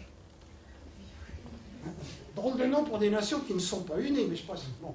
Et qu'est-ce qu'on m'a montré? Eh bien, le symbole des Nations Unies à New York, c'est la table où Khrouchtchev, vous vous rappelez le russe avec Khrouchtchev, il a tapé de la semelle pour s'imposer. Il a quitté sa chaussure et là. C'est-à-dire qu'il y a deux façons de gouverner dans le monde. Il y a l'Occident, nous, et l'Orient. En Occident, le gars s'impose et il n'écoute pas ce que disent les autres. Il n'écoute pas. Lui, il dit son truc jusqu'au bout. Et en Asie, c'est le contraire. Il ne faut surtout pas dire ce qu'on pense, parce que si jamais ça ne marche pas, et à la honte, il ne faut pas perdre la face. Vous voyez, deux extrêmes qui se sont dit, bon, non. Dans le système Baha'i, donc, chacun doit dire, les élus, ceux qui sont élus, doivent dire ce qu'ils pensent. Et ensuite, essayer de trouver à neuf ce qui est valable pour la société. En plus, les décrets doivent être appliqués. Obéis. Enfin bon, je ne vais pas aller plus loin. Je vais m'arrêter là-dessus. Il y en a qui font de l'anglais. Là, j'ai mon livre qui est traduit en anglais puis en espagnol. Hombre. Comment estás? Bien. En anglais, je ne peux pas parler anglais parce que là, c'est... Bon, et puis je voulais dire, il y en a qui c'est du visuel qu'ils aiment. J'ai l'histoire du stop en film. Je ne suis pas parti pour faire du film. Moi, je filmais en 8 mm, la préhistoire. Ça, moi, j'ai de l'image qui est prise sur le vif et qui me permet de raconter l'histoire. J'arrête là-dessus. Il y a des questions, on attend. Ah, la photo, oui, on va montrer la photo sur l'Alaska. Alors là, voilà. En Alaska, par moins 45 degrés. Ça, c'est une photo bidon. Parce que moi, on ne peut pas rester dehors par moins 45 degrés, même en empilant des trucs. Il n'y a rien qui protège. Ça, c'est une photo de journaliste. Le gars, il voulait une photo pour son journal. Il m'a dit, alors, je faisais du stop de garage en café. D'un coin chaud à un coin chaud. Et quand on me prenait, je demandais au gars où est-ce qu'il allait me déposer, s'il y avait un restaurant ou quelque chose, un garage pour me réfugier. Parce que je risquais ma vie. En plus, je n'allais pas à l'hôtel. Hein. Je peux vous dire, quand il fait moins 45 degrés, là, le soir, il vaut mieux trouver un abri au chaud dans les 5 minutes. Sinon, on se retrouve chez Findus, rayon surgelé. Donc, là, il m'a dit, tu sors 10 secondes, je prends la photo pour mon journal, c'était au Canada, et tu ne mets pas ta cagoule. Parce que quand je sortais par ces températures-là, j'avais une cagoule sur la tête. Dans le film, on va marcher avec ma cagoule rouge sur la tête. Voilà. Le stop est interdit en Alaska, en plein hiver, hein, je vous signale quand même. Et j'aurais pu me mettre en prison. Au lieu de faire ça, ils m'ont mis en première page des journaux. Crazy Frenchman. Je me suivais à la radio tous les jours. On peut voir la dernière image. Juste, voilà. Le nom, Bahaulé, je l'ai écrit ici. Bon, on peut remettre la carte ici. Attendez-moi un coup là, parce que même si j'arrive à traverser le désert sans boire, là, je commence à avoir soif. Laissez une bouteille, en fait.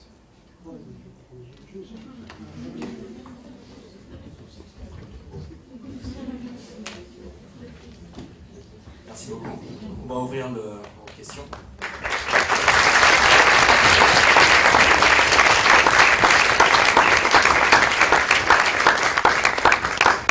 Vous avez compris ce que j'ai dit au moins? Non mais c'est l'essentiel quand même. On fera de notre mieux. Alors, écoutez, je suppose qu'il y a des questions, mais j'écoute. Oui, cher ami. Attendez, on va faire tourner un micro pour être sûr. Oui, parce que je suis sourdingue. Tiens, en passant, attends, juste petite blague sur... Il y a un grand-père qui est comme moi, sourdingue, il entend pas mal. Hein. Alors il est avec son petit-fils. Le petit-fils, il fait, dis papy, tu m'achètes un sandwich au jambon? Papy, il fait comme moi, il fait quoi? Oh, petit-fils, papy, est-ce que tu m'achètes un sandwich au jambon? Ah, le papy se met en colère, il dit, mais arrête de crier comme ça, je suis quand même pas sourd. Oh. Il dit, bon, maintenant, vanille ou fraise? Bon, j'écoute. Moi, je me demande si pendant votre voyage, genre, il vous est déjà arrivé un truc. J'entends pas bien. Est-ce qu'il vous est déjà arrivé un truc pendant votre voyage et vous vous êtes dit, c'est bon, j'en ai marre, je veux rentrer, genre. Ah oui. Oui, oui, oui. Je sais pas si vous avez entendu, là, que s'il m'arrive un truc, je dis j'arrête. Non. Pour me faire arrêter. Les conditions, moi je raconte ça un peu en rigolant, mais quand même dur sur le terrain, faut le dire. Seul dans les pays, on comprend rien, on parle pas, la bouffe, on sait pas. Ça met 3 jours dans chaque pays avant de savoir comment ça fonctionne. Ils roulent à droite, à gauche, pour commencer. Le fric, c'est quoi cette pierre? Qu'est-ce qu'ils mangent? Donc il y a toute une adaptation. Non, je vais vous donner l'image. J'étais comme le gars qui nage dans une piscine d'eau glacée. Il s'est trempé. Il nage tant qu'il est dedans, ça va. Mais s'il ressort, il ne peut plus se remettre dedans. Donc moi, il fallait me tuer pour m'empêcher d'aller au bout. Il fallait me tuer, il n'y avait pas d'autre truc. C'était ça. Non, j'ai jamais pensé. Voilà, quand j'ai eu ma dysenterie, verre d'eau pollué au Pakistan, ben, j'étais accroupi au bord des chemins toutes les heures, pour faire la démonstration. Bon. Pourquoi vous allez me dire au bord des chemins? Ben parce qu'en Inde, en Afghanistan, au Pakistan, il n'y a pas de toilette publique, ça se passe au bord du chemin. Je faisais comme les copains, accroupi au bord du chemin. La différence, comme je suis européen, j'avais toujours une 50aine de spectateurs autour de moi. Ben, ça coulait tout seul, pareil. Et à un moment, j'étais accroupi, il y a un gars qui arrive avec sa veste, il ouvre, il y a plein de poches, là, il me fait « Mister, you want marijuana, LSD, kick ?» Il avait tout ce qu'il fallait, là. Et j'étais accroupi, j'ai dit « Non, tu permets que je termine d'abord ?» Donc, non, rien pouvait franchement, rien pouvait m'arrêter, mais je savais que ce que je faisais, c'était en accord avec moi-même. Mais je ne veux pas dire que je n'étais pas découragé. En fait, ce qui est le plus dur, c'est quand on est... Moi, j'ai écrit dans un de mes livres qui est épuisé, j'ai dit que le pire ennemi de l'homme, c'est la fatigue, parce qu'on fait des bêtises quand on est fatigué. Il y a une infirmière qui m'a mouché, elle m'a dit non, le pire ennemi de l'homme, c'est la souffrance. Elle avait raison. Mais la fatigue aussi, il ne faut pas agir quand on est fatigué. Donc, il y a des fois, je me demandais, qu'est-ce que je fais là? Oui, mais ça ne m'est jamais passé en tête quand j'étais malade, j'étais en prison, tout ça. Je n'ai jamais pensé, il faut que je rentre. Jamais. Et la preuve, c'est quand je suis revenu, après, je suis reparti comme un fou. Pour les questions, levez la main et on va passer, on va essayer d'appeler le dossier. Alors, honneur aux dames, peut-être. Honneur aux dames, quand même. Madame puis monsieur après. J'ai une question un peu plus personnelle.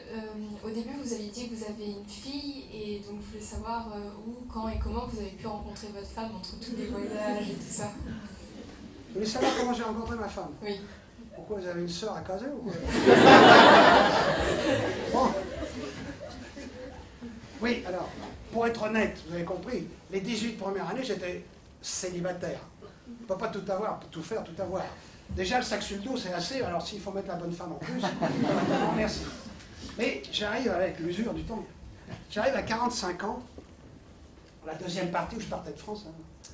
Je me dis, ah, j'en ai marre d'être seul. Je voudrais bien me marier. Ah, et en plus, le gars difficile, je voulais avoir une petite fille. Pourquoi? On était 3 frères à la maison, pas de sœur. C'est pas drôle. Alors j'avais remarqué que si je faisais moi-même, à 20 ans, cette affaire amuse, mais à 45, on y arrive encore. Mais si je fais moi-même, je peux avoir un gars, 2 gars, 3 gars, 4... Je voulais pas une smala, je voulais une petite fille. Mais moi, avec ma chance habituelle, quand j'ai flashé sur madame en Guyane, je n'en déduirai pas pour autant que le mariage c'est le bagne, mais j'ai trouvé ma femme à Cayenne. Alors pour ceux qui ne savent pas, Cayenne c'est la capitale de la Guyane, je suis obligé de préciser. Voilà. Bon, en tout cas, quand j'ai flashé sur madame, elle avait une petite fille toute cuite. Ah, 4 ans. Mais bien cuite en plus, elle venait des Caraïbes. Caramélisée. Parfait. Elle venait du Suriname. Ça vous dit quelque chose, Suriname? Suriname. Donc, la petite fille cherchait un père. 2 jours après, elle m'appelle papa, j'avais réglé mon affaire. Et je vais vous faire une confidence, c'est que cette fille-là, jamais moi j'aurais pu en faire une aussi bien. Pas beau ça? Elle m'a fait qu'une seule farce. Une seule, de taille. Pardon. Elle s'est mariée avec un Anglais. Oh bon, voilà, en tout cas. C'est pour ça que je suis grand-père. Hein, là maintenant, j'ai 3 petites filles sur mon dos. J'apprends l'art d'être grand-père en ce moment. Je vais vous faire une confidence. Vous êtes venus ce soir, c'est gentil. Cette année, j'ai décidé d'arrêter le voyage. Ça y est, j'arrête. C'est fait, c'est fait. J'ai visité tous les pays, tous les territoires, et je ne peux pas inventer un nouveau pays. Maintenant, je sais ce que j'ai pas vu, parce que le monde est tellement vaste, je peux remplir un cahier de ce que j'ai pas vu. Mais par exemple, j'ai vu les 5 chutes d'eau les plus grandes du monde. Mais des chutes d'eau, il y en a dans tous les pays du monde, étaient très belles. Sauf en Hollande, c'est plat comme Mais quand on a vu les 5 chutes d'eau les plus grandes du monde, les autres chutes d'eau, même si elles sont très belles, ça fait l'air de piscette à côté. Donc il n'y a pas le désir impératif, impulsif d'aller voir. Vous voyez. C'est fait, c'est fait. Et puis il y a un temps pour chaque chose. Je pense que le temps est... Moi, je n'ai pas de regrets. J'ai réalisé au-delà de mon rêve. Donc voilà, maintenant je m'occupe de la petite fille, des petites filles, parce que malheureusement, ma fille a perdu son mari, j'ai les petites filles chez nous. Ça, c'est un autre truc. Donc voilà. Alors j'ai une femme qui est casanière à mort, pour vous dire. Ça tombe bien, comme ça elle me laisse voyager tranquille. Son dicton dans la vie, c'est « je reste tranquillement à la maison ». À nous deux, on fait la paire. Hein. Par contre, depuis 35 ans, je vais fêter bientôt les 35 ans de mariage. Elle me laisse partir quand je veux, le temps que je veux, où je veux, sans dire un mot. Il n'y en a qu'une comme ça et on n'y touche pas. Pas beau, ça? Parce qu'il y a un mot qu'il ne faudrait pas qu'elle dise. Tu pars. Encore. C'était fini le couple. J'ai une femme qui est très intelligente, très bien. Alors, je ne sais pas si méchant que j'en ai l'air. Hein. De temps en temps, je la dépoussière. Je l'emmène avec moi, j'enlève ses boulets qu'elle a enfilés, la ceinture de chasteté, le niqab, et on part. Et bien avec moi, elle a vu le monde. Elle en est très fière qu'elle n'aurait jamais fait toute seule. Et alors, elle me dit un jour, elle me dit « Oh ouais, mais tu m'as fait voir le monde au ras des pâquerettes. » J'ai dit « Oui, chérie. » Il faut dire chérie pour avoir la paix, j'ai découvert ça aussi. J'ai dit « Oui, chérie, t'as vu le monde au ras des pâquerettes. Mais t'as pas eu de tapis rouge, c'est vrai. Mais toi, t'as vu le vrai monde. Parce qu'avec moi, il faut s'accrocher. Hein. Pour une autre question, la réponse est bonne, mais un peu longue. Ici, à gauche. Oui, J'ai des questions et les réponses concises pour que le plus de monde possible. Ah oui, voilà, j'aimerais. Je réponds à la question. Du coup, est-ce que de tous les pays que vous avez visités, à un moment donné, vous avez trouvé un pays où vous êtes dit, vous avez eu le doute de continuer votre périple et vous vous êtes dit, en fait, je veux m'établir ici parce que je suis tellement bien que... Enfin, est-ce qu'il y a un moment donné où vous avez trouvé un pays... Est-ce qu'un pays vous a frappé au point de vous dire j'ai envie de m'établir ce pays et Parce qu'un pays m'a frappé. ça, enfin, Oui, c'est ce que j'ai eu envie de m'arrêter. de s'y établir et d'arrêter de voyager. C'est pas ça? Exactement. Non, jamais. Il faut savoir ce qu'on veut dans la vie. Moi, j'ai vu plein de gars en voyage, ils me disaient « Ah, moi aussi, je voulais faire comme toi. Ouais, qu'est-ce qui t'arrive » Ben, il avait trouvé un bon boulot, une femme. Non, il faut savoir ce qu'on veut. Moi aussi, j'aime faire des bonnes places. Et puis, vous savez, quand on voyage, il y a 3 animaux dangereux. Le moustique, une bestiole épouvantable qu'on ne peut pas dormir. Le clébard, j'en parle pas. Il vous aboie après toute la nuit, il vous mord, il vous glisse sur ces trucs. Et puis, les femmes, ça, c'est... Elles ont qu'une idée, elles veulent le passer, elles veulent le cravater au passage. Donc, pour arriver au bout de gouttes, il faut être le roi du slalom. Non, j'ai jamais eu moi, j'allais pas. Aujourd'hui, il y a plein de jeunes qui quittent la France, ils en ont plein ils peuvent plus saquer la France, ils vont en Australie. Bon courage, en tout cas, ils vont là-bas. Je sais pas où, dans les trucs comme ça. Non, moi, j'ai quitté la France, j'aime la France. D'ailleurs, j'aime le fromage, c'est ici que ça se passe. J'ai vu des pays, vous n'allez pas croire, il n'y a pas de vache, pas de lait, pas de fromage. Comment ils font? Donc, moi, j'étais très bien dans ma famille, très bien en France. Donc, j'allais pas chercher un autre pays pour m'établir ou des choses comme ça. Puis j'ai évité les écueils, mais ça ne me passait pas par la tête. Moi, pourquoi j'ai fait ça? Tout simplement pour apprendre. Vous voyez? En fait, ce qui m'a motivé, parce qu'au départ, il y a le rêve, mais on ne passe pas sa vie sur un rêve. Deuxièmement, chez moi, il y a une insatiable curiosité d'esprit. C'est ça qui m'a motivé, vous voyez? Le désir d'apprendre. Non, j'ai jamais pensé qu'un pays... non, je n'ai jamais voulu m'arrêter. Je voulais connaître les pays, les gens, oui, mais pas... Rien ne pouvait m'arrêter, non. Enfin, dans mon cas. Quelle question? Oui, ici. Alors, alors, vous avez bien expliqué que pour votre génération, c'était vraiment exceptionnel de voyager comme vous le faisiez, enfin, disons extraordinaire au sens c'est pas banal quoi. Pour la nôtre, c'est un peu différent étant donné qu'il y a pas mal de gens aujourd'hui de notre génération qui partent avec un sac à dos sur le dos, donc on appelle ça le backpacking, et les auberges de jeunesse du monde entier aujourd'hui sont remplies de backpackers, etc.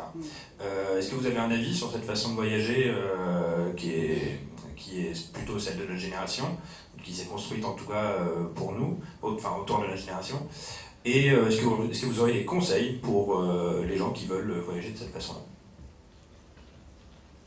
Bon, vous avez raison, parce que le monde que j'ai connu à l'époque du stop et la première partie des 18 ans n'existe plus. Aujourd'hui, on sait ce qu'on va voir avant d'arriver. Mais le père Google, il vous file tous les tuyaux. Il y a les guides dans ta peur. On sait à l'avance tout ce qu'on fait. Donc c'est pas le même monde. Mais ce qui a surtout changé, je suis rentré fin 73 de mon premier voyage, 55-73. Et là, il y a eu le premier choc pétrolier, si vous vous rappelez de ça. Début de la récession économique. Début des charters qui balancent 500 personnes tous les jours dans le même coin. Ça altère les relations. Et puis l'industrie touristique qui s'est mise à vendre les pays comme des tranches de jambon. Moi, je voyais les gens, ils rentraient dans les agences. Qu'est-ce qu'on fait cette année? Ah ben les Seychelles. Mettez-moi les Seychelles. Chacun sa façon de voyager. Moi, je ne vais pas juger de ça. Mais ce qui a changé, c'est pas à cause de moi, mais c'est le choc pétrolier qui a changé la donne. Avant, les années dont je parle, qui me paraissent du temps de Nabucodonosor, là, mais bon, j'étais quoi? L'ami qui vient de loin, l'autre que l'on vénérait. Et maintenant, je suis quoi? Comme tout le monde, la banque ambulante à plumer. Les relations ont changé. C'est ça surtout qui est terrible. Et puis, moi, dernièrement, j'étais au Cap de Bonne-Espérance. Alors, à ma grande surprise, je l'avais vu avant, mais ils ont mis un panneau en anglais, Cape of Good Hope. Ah, ben, j'ai dit, c'est nous, ça tient. J'étais avec un copain, j'ai dit, tu vas prendre ma photo avec ça pour me marrer. Mais je ne pouvais pas la prendre. Les gens n'arrivaient pas là pour se la prendre, alors je les poussais pour. Je voyais tout seul sur la photo. Et j'arrivais, et ceux-là, là. Oh. Ça a changé. Avant, j'ai tout vu gratuit. Gratuit. Le moindre manchot, vous payez aujourd'hui. J'ai dit que j'ai travaillé en Espagne, pour prendre un exemple. À Cordoue, il y a une mosquée qui est très connue avec ses beaux piliers là. Les catholiques n'ont rien trouvé mieux que foutre leur cathédrale au milieu, comme s'il n'y avait pas de place à côté. Mais enfin, passons sur ces détails. En tout cas, c'était gratuit, c'est un lieu de culte. Mais j'y suis retourné il n'y a pas longtemps pour montrer à mon épouse, là, j'allais à Gibraltar. Et bien là, on paye, on prend son ticket, on fait la queue. Il y a des queues partout maintenant. Alors je ne dis pas, les grands centres touristiques sont envahis maintenant. Envahis. Au point où il y a des îles grecques, là, ils comptent, ils les toquent, on arrête, on ne peut plus en mettre. On en est là maintenant. Pas que les îles grecques d'ailleurs, mais je sais qu'on en parle de ça. Donc c'est un monde nouveau. Alors, ça ne veut pas dire que le Taj Mahal n'est pas beau. Seulement, c'est je ne sais pas, 50 $.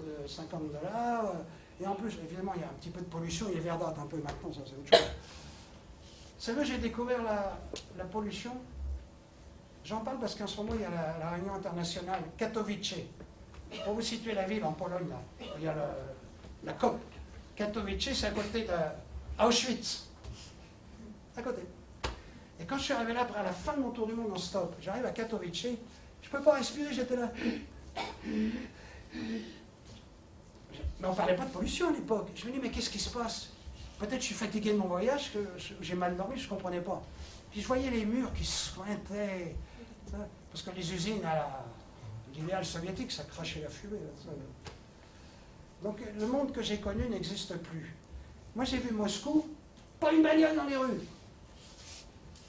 Il y a 3 ans, j'ai raté un avion. Pourquoi? Embouteillage. J'étais à la plus belle, peut-être, découpe du Pacifique, pour moi c'est Bora Bora, dans la Polynésie française. J'y étais à l'époque, en voilier stop, bon. Et là il n'y avait que des pêcheurs, les gars ils sortaient le goujon, 3 noix de coco.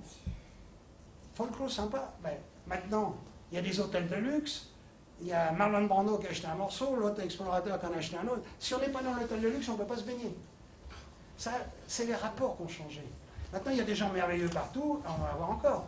Et puis, il faut comprendre que le voyage dépend du voyageur. Je ne vais pas donner de conseils, mais la beauté est dans les yeux du voyageur. Il y a des gens qui me disent, tu vas dans les prairies au Canada, 4 jours comme une galette, il n'y a rien à voir. Comment il n'y a rien à voir? En Europe, on ne va pas se payer 4 jours de platitude sans rien voir. Au milieu de l'océan, il y en a dire, de l'eau. Oui, mais il y a une grandeur. Au milieu du Sahara, au milieu du sable, oui, la plage, il n'y a pas de fin. Mais il y a une grandeur, il y a quelque chose. Ça dépend de la perception de chacun. Le voyage dépend du voyageur. Donc on peut encore faire des voyages, et ça c'est plus facile, on a les renseignements. C'est pas les mêmes rapports, c'est pas le même monde, mais le voyage... Et puis dès qu'on sort des grands trucs touristiques, ça va. Mais moi, je ne vais pas donner conseil, ce n'est pas mon genre, mais je dirais que c'est important, puis vous allez le faire ici. C'est que si chaque jeune pouvait, pas la peine de faire le tour du monde comme moi, là, pas t'abruti comme ça, mais aller dans un ou deux pays seulement différents du sien. Parce que pourquoi on a nos problèmes aujourd'hui? Parce que les gens sont pleins de préjugés, jugent avant. Donc, à voyager, on fait tomber ces préjugés, et tout jeune qui va voyager, mais correctement, pas foutre son cul au Sheraton. Ça, alors là, il a fait le Maroc, le mec. Il a fait le Maroc. Non, c'est Dieu qui l'a fait, c'est pas toi. Il a fait le Maroc. Donc, celui qui se donne la peine de rencontrer les autres, eh bien, je pense qu'il fait avancer la civilisation mondiale. Puis, ceux qui font comme vous, qui apprennent une langue étrangère, ça, c'est également important. En parlant de langue, puisqu'on est dans une école de langue ici, c'est ça qui me plaît d'être ici ce soir. Baha'u'llah, au 19e siècle, il a dit que dans le futur, on doit adapter une langue commune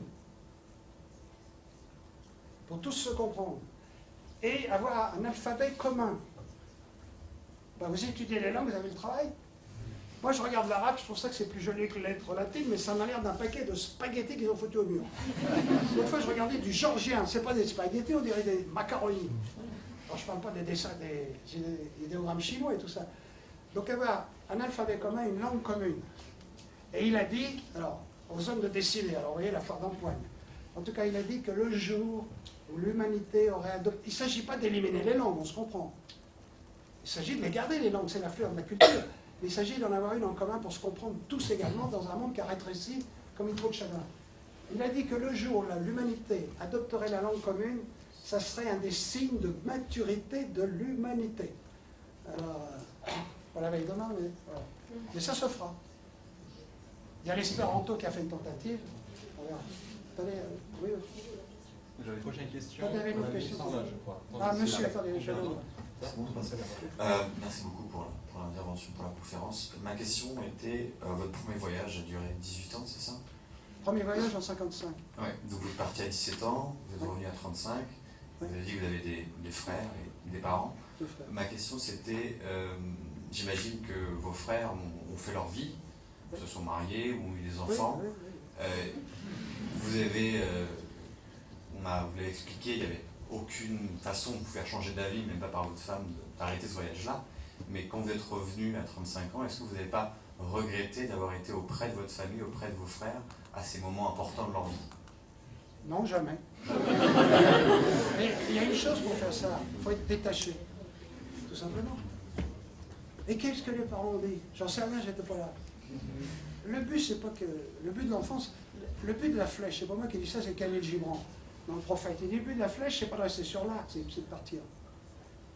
Non, moi je suis détaché. Ça ne veut pas dire que j'ai pas de sentiments. Je comprends. Il faut être détaché. Je suis pas attaché.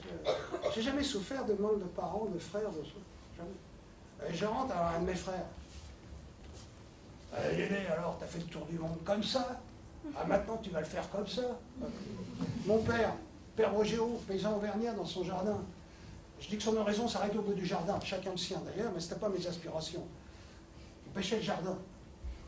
Oh, qu'est-ce qu'il voit, le fils qui débarque après 18 ans d'absence? Porca la misère, il plante la bêche, il relève la casquette, en bleu de chauffe, là il arrive à la grille, il ouvre. Ah, te voilà. Tu te crois malin de faire le tour du monde, tu ferais mieux de travailler et de te marier comme tes frères. Bonjour l'accueil. Pour vous dire, mon père n'a jamais entendu une seule histoire de mon voyage. On peut parler dans le vide, il n'a pas l'oreille. Par contre, je lui dois deux choses. Une qui m'a permis de faire tout du monde, parce que pour faire ça, il ne faut pas de la santé, il faut une résistance de cheval. Donc il m'a donné cette incroyable résistance. Là, j'ai un jeune dernièrement, il veut voyager avec moi, il a 25 ans de moins que moi. Lui, il va à l'hôtel, pas moi je continue pareil. Et quand on rentre, il n'a qu'une idée en tête. Il dit, oh là là, vivement que tu vieillisses un peu plus, que je puisse te suivre. 25 ans de moins que moi. Et 81 maintenant. Alors oui, pourquoi j'arrête de voyager? Il y a le fait que j'ai vu dans tous les pays, j'ai réalisé mon rêve et au-delà. Mais l'autre, c'est que comme j'ai 81 ans, maintenant quand je tombe par terre, vous avez vu les vieux, comment ça fait, ça se prend dans le tapis. Alors avant, je me rétablissais. J'ai fait du judo, j'arrivais à enrouler boulet. Maintenant, pas question, je tombe plat comme une galette. Tac, je peux me casser un os. Eh ben, je ne veux pas aller me casser un os en Papouasie. Voilà. Une question. Bonsoir. J'avais une question. Si vous aviez l'occasion de revivre un moment ou une sensation, un sentiment en particulier, lequel vous choisiriez? Ça, c'est les questions de journalistes. Non, parce que... Les journalistes trop, peuvent passer les micros. Enfin, oui, je comprends votre question. Trop, c'est trop. Il n'y en a pas un, il y a des paquets de moments qui ont été... Il y a des moments où plein, même plus sur Terre, des fois. Mais on peut le faire sans bouger de France, hein, bien sûr. Mais non, il y a trop, je ne peux pas... Trop, c'est trop, alors... Quel est le meilleur pays que j'entends dire ça? Oui. Oui, bonsoir. Votre présentation a été super inspirante, j'ai trouvé. Voilà, le stop, dormir dehors et tout ça, c'est vraiment des choses qui sont manquantes. Et c'est un truc qui m'a frappé, que je me suis dit au fur et à mesure que vous racontiez vos histoires, c'est est-ce que ce serait vraiment possible en tant que femme? Je me suis dit, vous pouvez parce que vous êtes un homme, mais est-ce qu'en tant que femme, vous pourrez vraiment vivre ça? Et vous parlez de la paix, et bien que ça n'empêche pas, l'un n'empêche pas l'autre, mais est-ce que la paix, de manière universelle, elle ne commence pas par la paix entre les hommes et les femmes, d'une certaine manière? Parce qu'il y a encore beaucoup de choses qu'on ne peut pas faire en tant que femme. Bon, j'ai compris que le cœur du baratin, mais je pense que la question, c'est de savoir... j'entends mal. Je pense que vous voulez savoir si le rôle des femmes pour la paix, ou des choses comme ça, et puis si une femme pourrait faire le tour du monde. C'était ça. On peut parler bien fort en micro. En tout cas, je vais vous dire un truc qui va vous surprendre. Moi, je connais que 4 tours du monde en stop. 5. Premier tour du monde fait en stop, c'est une jeune fille. Une jeune anglaise, partie à 19 ans. Et j'ai lu son livre, elle n'a pas baratiné. Il faut l'avoir fait pour écrire ça. La différence avec moi, c'est que papa envoyait des chèques de temps en temps, tandis que moi, il n'envoyait rien. Et puis elle allait à l'hôtel de temps en temps, je peux le comprendre. Le voyage, c'est pas une question de sexe, c'est une question d'état d'esprit. Mais je vais vous rejoindre tout de suite que pour une femme, c'est plus délicat. On est d'accord. Et c'est pas infaisable. Après, il y a eu moi, deuxième, tour du monde en stop. Après, il y a une polonaise. Et après, il y a 2 gars qui ont lu mon premier livre. Ça leur a mis le feu derrière. Ils sont partis faire des tours du monde en stop de 5 ans chacun, 2 Français. Je n'en connais pas d'autres. Donc il y a 2 jeunes filles. C'est pas infaisable. Seulement, c'est plus délicat. Mais moi, je dis, je pense pour une fille comme pour un gars, il faut avoir un certain flair psychologique. Une fille a l'avantage parce que moi, j'attendais 3 jours au Bordeaux. 3 jours, ras-le-bol, il se pointait un gars. Je regardais, il va se passer quelque chose dans la voiture. Mais j'en avais tellement marre d'attendre, je montais, mais je le savais. Le gars me sortait un revolver, me faisait des propositions et tout ça. Mais je le savais avant. Donc pour une fille, il faut avoir ce sens aigu de la perception. Et si on a le moindre soupçon au chauffeur, non, j'attends mon mari. J'en racontais une là-dessus sur les filles. Moi, je suis pour l'égalité de l'homme et de la femme parce que les filles partent d'abord. Je vais partir en même temps. Et j'étais une fois en Finlande, 6 ans que je faisais ça. J'étais un pro, là. Hein. Je me lève à 6 h du matin pour être le premier à partir. Le soir, à 6 h, j'étais toujours là, avec 10 gars derrière, les 10 mètres. Et là, tu vois qu'à 6 h du soir, une Espagnole qui arrive avec un sac à dos, en sifflotant. Oh là, señorita, j'ai dit, vous voulez pas faire du stop avec moi? Je voulais partir. Hein. Elle dit non, je suis pressé. Et alors, elle voit tout le monde et dit, oh là là, tout seulement, qu'est-ce que je fais? Je me mets devant ou derrière? Je dis, mais vous blaguez, mademoiselle.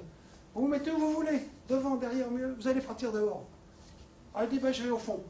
Elle remontait la file des gars qui regardaient passer, qui étaient là toute la journée. Et là. Ah ben, il y a une Volvo qui est arrivée, souvenez des gars qui attendaient depuis le matin, qui a pris la fille et est partie. C'est pour ça que je suis pour l'égalité de l'homme et de la femme. Prochaine question. Mais, donc, moi, en Inde, par exemple, quand j'étais à l'époque du stop, il y avait autant de filles que de gars qui étaient seuls. Mais, c'est plus délicat, mais c'est pas infaisable. Et puis alors pour la paix, justement, les femmes ont un grand rôle à jouer. La paix dépend d'abord des femmes aujourd'hui. C'est elle la première éducatrice de l'enfant. Ben, si elle le fait pousser droit, on aura la paix. Donc les femmes ont une carte à jouer que les pauvres gars qui sont toujours un petit peu à droite à gauche, c'est les femmes aujourd'hui qui ont une carte à jouer. La paix dépend d'abord des femmes aujourd'hui, pour moi. Prochaine question. Ouais. Oh. J'ai une question concernant votre rapport à la France, du coup. Parce que, étant parti si longtemps, tout à l'heure vous nous avez dit que vous aimiez la France et que vous saviez que vous deviez revenir. Mais certaines personnes partent longtemps et ont du mal avec le retour, avec certaines choses ici. Et je voulais savoir ce que vous avez pensé en revenant, non seulement après le premier voyage, mais aussi après les seconds, sur la mentalité française. Est-ce que vous avez réussi à vous sentir bien avec tout le monde en revenant, ou est-ce que, vu que quelque chose avait changé chez vous, évidemment, comment ça s'est passé? Oh, merci, j'ai entendu là pour un coup. Bravo. Félicitations. C'était la question déjà. Oui, comment je... En fait, il n'y a pas eu de rupture chez moi. Quand je suis rentré, effectivement, il y a des gens qui rentrent dans leur voyage, ils sont déboussolés. Il y a des gars qui ont travaillé toute leur vie, ils arrivent à la retraite, ils sont pauvres, ils ne savent pas quoi faire.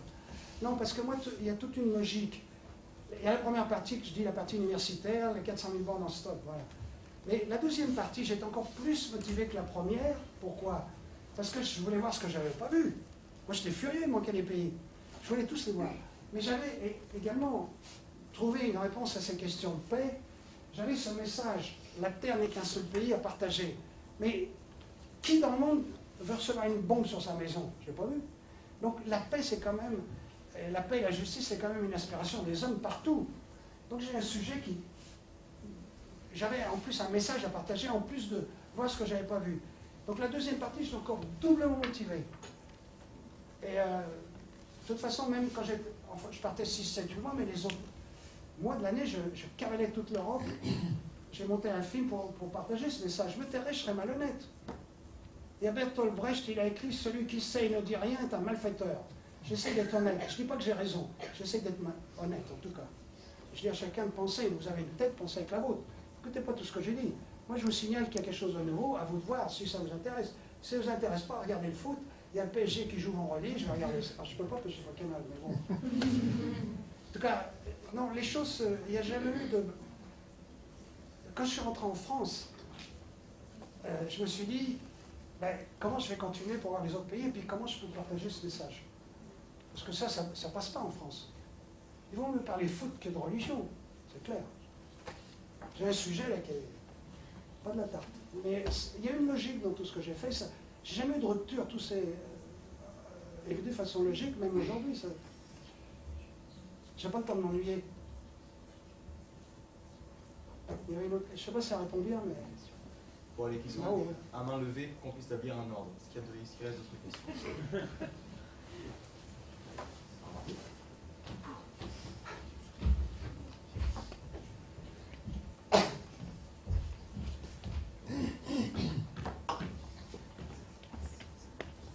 J'écoute.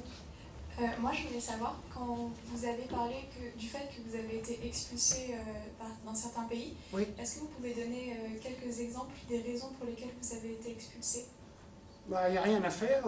Dès qu'on a les cheveux longs, sac à dos, on est espion, on est guerriero, on est... Rien fait, moi. Mais je me suis trouvé viré. Et ils m'ont expulsé, par exemple, pour un exemple, du Pérou. Ils m'ont mis en prison. La police secrète m'attendait à descendre du bateau, m'ont mis en prison, ils m'ont cuisiné un peu. Puis ils m'ont dit, envie de voir. Sors. Ben, j'ai dit, bah, trouver le moyen pour sortir. Ils m'ont trouvé un bateau gratos. Une fois, j'étais en prison en Colombie. Je me retrouve en prison.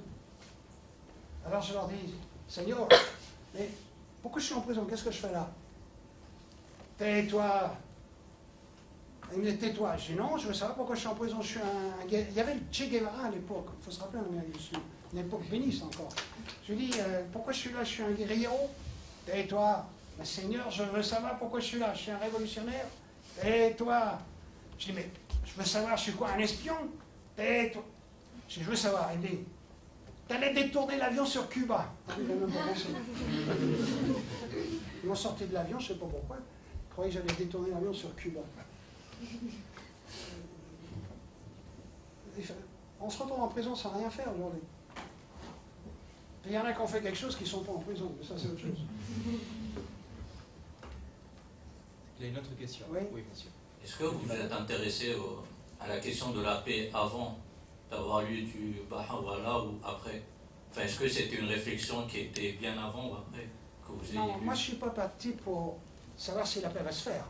Je vous raconte tout ça parce que je suis au bout là, d'accord? Mais quand je suis parti, c'est vrai que j'avais été marqué par la guerre dans mon enfance. Ça c'est sûr. Moi, ce qu'on voit dans les films d'aujourd'hui, manger des topinambours, des rutabagas, tous ces trucs-là, j'ai connu les Allemands dans la rue, et tout ça. Mais je me suis aperçu que je cherchais, si la paix était possible, quand j'ai trouvé la réponse, cette réponse-là en tout cas, c'est là que j'ai compris. J'ai dit, le plus c'est constitué. J'ai dit, ah, voilà pourquoi tu voyageais. Quand j'ai trouvé la réponse, pas avant. Mais j'ai bien compris que c'était pour ça que je le faisais, mais je ne le savais pas avant, je suis d'accord. Je ne savais pas que j'allais trouver des trucs, cette réponse-là. Mais pour moi, j'ai compris, j'ai dit, ah, voilà pourquoi tu voyageais. Parce qu'il y en a, ils veulent que je voyage, mais que j'apprenne rien. Les journalistes, tout ça. Les mecs, ils viennent. Alors, combien tu as usé de chaussures? Tu vois, le truc, c'est important, combien j'ai usé de chaussures? J'en sais rien, arrête. Donc, c'est là que j'ai compris. Et si je dis que la paix a démarré, c'est parce que je l'ai vu. Ces collégialités dont je parlais tout à l'heure existent dans le monde entier, et même en France. Les écrits de ce persan sont traduits en 800 langues. 800. Vous n'en apprenez pas 800 ici.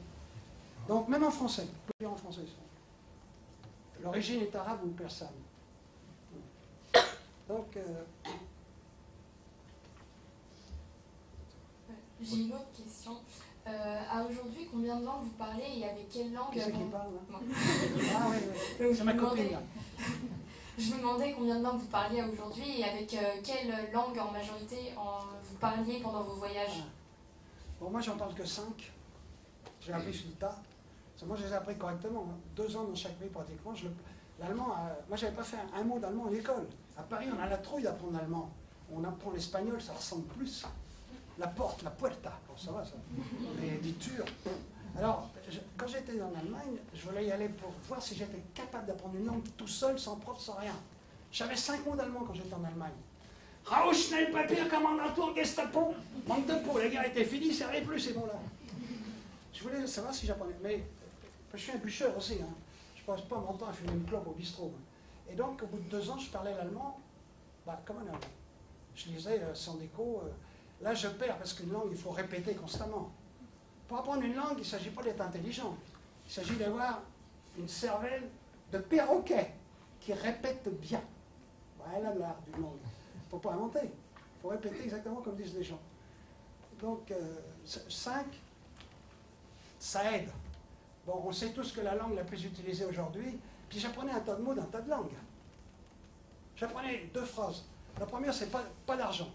Parce que je fais du stop, ils ne comprennent pas ce que je veux. Alors si je dis au camionneur pas d'argent, descends. Pour pas avoir d'histoire, moi je cherche à faire. Donc j'apprenais pas d'argent. Yatibia Loulou, je t'aime, ça peut servir, mais bon. Donc j'apprenais quelques mots de la langue si je restais dans le pays. Il y en a tellement de langues. La langue la plus utilisée, je ne vais rien dire de nouveau, en ce moment c'est l'américain. Les anglais sont coulés, mais l'américain, oui. Et puis il y a 3 langues. Quand on voyage au ras des pâquerettes, comme dit mon épouse, quand on rencontre les gens, il y a 3 langues de base. Il ne s'agit pas de les savoir parfaitement, mais d'avoir une bonne connaissance. L'anglais, contrairement à ce que pensent les Français, c'est le français en 2e, mais c'est les bestaculottes, les Français. Bon. Et le 3e, l'espagnol. Alors l'espagnol ne fait pas le tour. Mais si on comprend l'espagnol, on arrive à saisir le portugais. Moi, par exemple, j'arrivais à lire un livre en portugais sans déco. J'ai fait des émissions de télé, je me débrouille. C'est voisin. En Amérique du Sud, j'ai eu des congrès entre brésiliens et hispanophones sans interprète. Chacun parle sa langue. Il faut dire que les langues de l'autre côté n'ont pas les finesses de l'Europe. Donc ils se comprennent mieux. Mais ils se comprennent sans interprète. Donc si on sait l'espagnol, avec les anciens territoires portugais, ça fait le tour. Et la 4e langue aujourd'hui qui servirait le plus quand on voyage comme ça, étonnamment, c'est le russe. Depuis l'implosion de l'URSS, il y a 15 pays qui parlent russe. Ouais. Les autres langues, il n'y en a aucune qui peut prétendre à aller loin, quoi. Mais si on travaille dans un pays, il est clair qu'il faut apprendre la langue du pays, on est d'accord. Mais pour voyager, par exemple les pays arabes, il y en a qui disent l'arabe est parlé, oui. Seulement, il faut comprendre que tous les pays arabes ont été colonisés par les Anglais ou les Français. Donc quand on est dans un pays arabe, aujourd'hui, on va toujours trouver quelqu'un quand on passe qui parle ou l'anglais ou le français. Ce n'est pas nécessaire à savoir la langue arabe. Puis eux-mêmes, je crois qu'ils ne parlent pas toujours le arabe. Enfin, ouais. Salam alaikum, alaikum salam. On a le temps pour une dernière question, si quelqu'un veut clôturer. Monsieur. Ah, le jeune homme, là. Oui, j'aurais une question. Alors, je m'en rapproche. Voilà. J'aurais une question parce que c'est vrai que j'ai été très frappé par le fait que vous évoquiez des voyages sans guide du routard, sans guide Michelin. Parce que c'est vrai qu'aujourd'hui, on ne découvre plus. C'est-à-dire, d'une certaine manière, on va faire un tour touristique pour vérifier que ce qu'il y a dans le guide est bien présent. Ce qui est un peu triste parce que il n'y a pas cet effet de surprise. Et donc, j'avais deux questions. La première, c'est comment organiser son voyage quand on n'a pas tous les renseignements? C'est-à-dire, est-ce qu'on laisse le hasard faire ou est-ce que les rencontres, les occasions Et est-ce qu'il y a eu aussi des grands moments de découverte où là, vous vous êtes retrouvé face à quelque chose à quoi vous ne vous attendiez pas, qui ne correspondait pas exactement à ce qu'on pouvait imaginer, tout en sachant que les documents manquaient.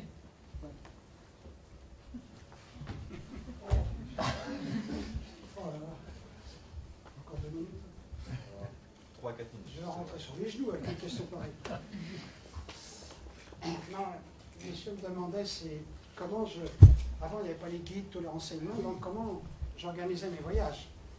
Bah, j'allais dire comme je pouvais. Ce que je faisais moi, comme je n'avais pas de guide, je n'avais rien, j'allais dans la capitale souvent, parce qu'il n'y avait pas beaucoup d'agences de bureaux de touristes non plus. Mais j'allais à la capitale, j'allais les voir, je leur disais, voilà, moi je fais le tour du monde, est-ce que vous pourriez me donner une carte, des dépliants, voir un peu ce qu'il y a à voir. Alors, des fois, je savais une ou deux choses sur le pays. Par exemple, avant d'entrer en Inde, je savais qu'il y avait le Taj Mahal, je savais qu'il y avait les trucs érotiques à Khajuraho, par exemple, je vais faire un film là-dessus. Mais le reste... Donc, j'allais leur demander une carte si possible, parce que le stop, c'est crevant. Alors, je voulais éviter les allers-retours. J'essayais de faire un truc rationnel. Et donc, je leur demandais aussi qu'est-ce qu'il y avait à voir. Alors, c'est vrai que les agents, les bureaux de tourisme, ils donnaient des dépliants, les choses essentielles étaient là, qu'il ne fallait surtout pas rater. Donc, je m'asseyais, je mettais ma carte, et je marquais toutes les choses qui m'intéressaient, celles que je connaissais par hasard avant. Et une fois que j'avais tout marqué, j'essayais de voir comment j'allais faire le stop pour ne pas faire des allers-retours, me crever. Voilà. Mais il y a par exemple au Yémen, à l'époque, quand j'y étais, bureau du tourisme, il y avait Karl Marx en 50 langues. Ça aidait pas beaucoup. Les pauvres, ils avaient les Chinois et les Russes sur le dos. Donc, c'est comme ça que je faisais. Et puis, je lisais aussi, pour changer l'argent, parce que mon dollar par jour, c'était délicat. Newsweek, je ne sais pas si ça se publie encore, Time Magazine, Newsweek. Dans Newsweek, il y avait le prix du marché noir, du change noir. C'était pas marqué change noir, il marqué marché parallèle. Donc c'était ça, parce qu'on peut se faire truander même au marché noir. Donc j'écoutais, et puis les gens me disaient, tiens, tu vas voir ce glacier. Je ne savais pas, par exemple en Argentine, il y a Perito Moreno qui est un des glaciers. Moi j'y étais à pied dans la neige qui tombait, la boue, je suis arrivé là, il n'y avait personne, rien de construit. Maintenant il y a des hôtels de luxe, routes goudronnées, autocars et tout. J'ai eu le pot d'y aller avant. Et je ne savais pas, alors entendre un glacier qui gronde, parce qu'on voit à la télé tout ça maintenant, il n'y a pas de surprise.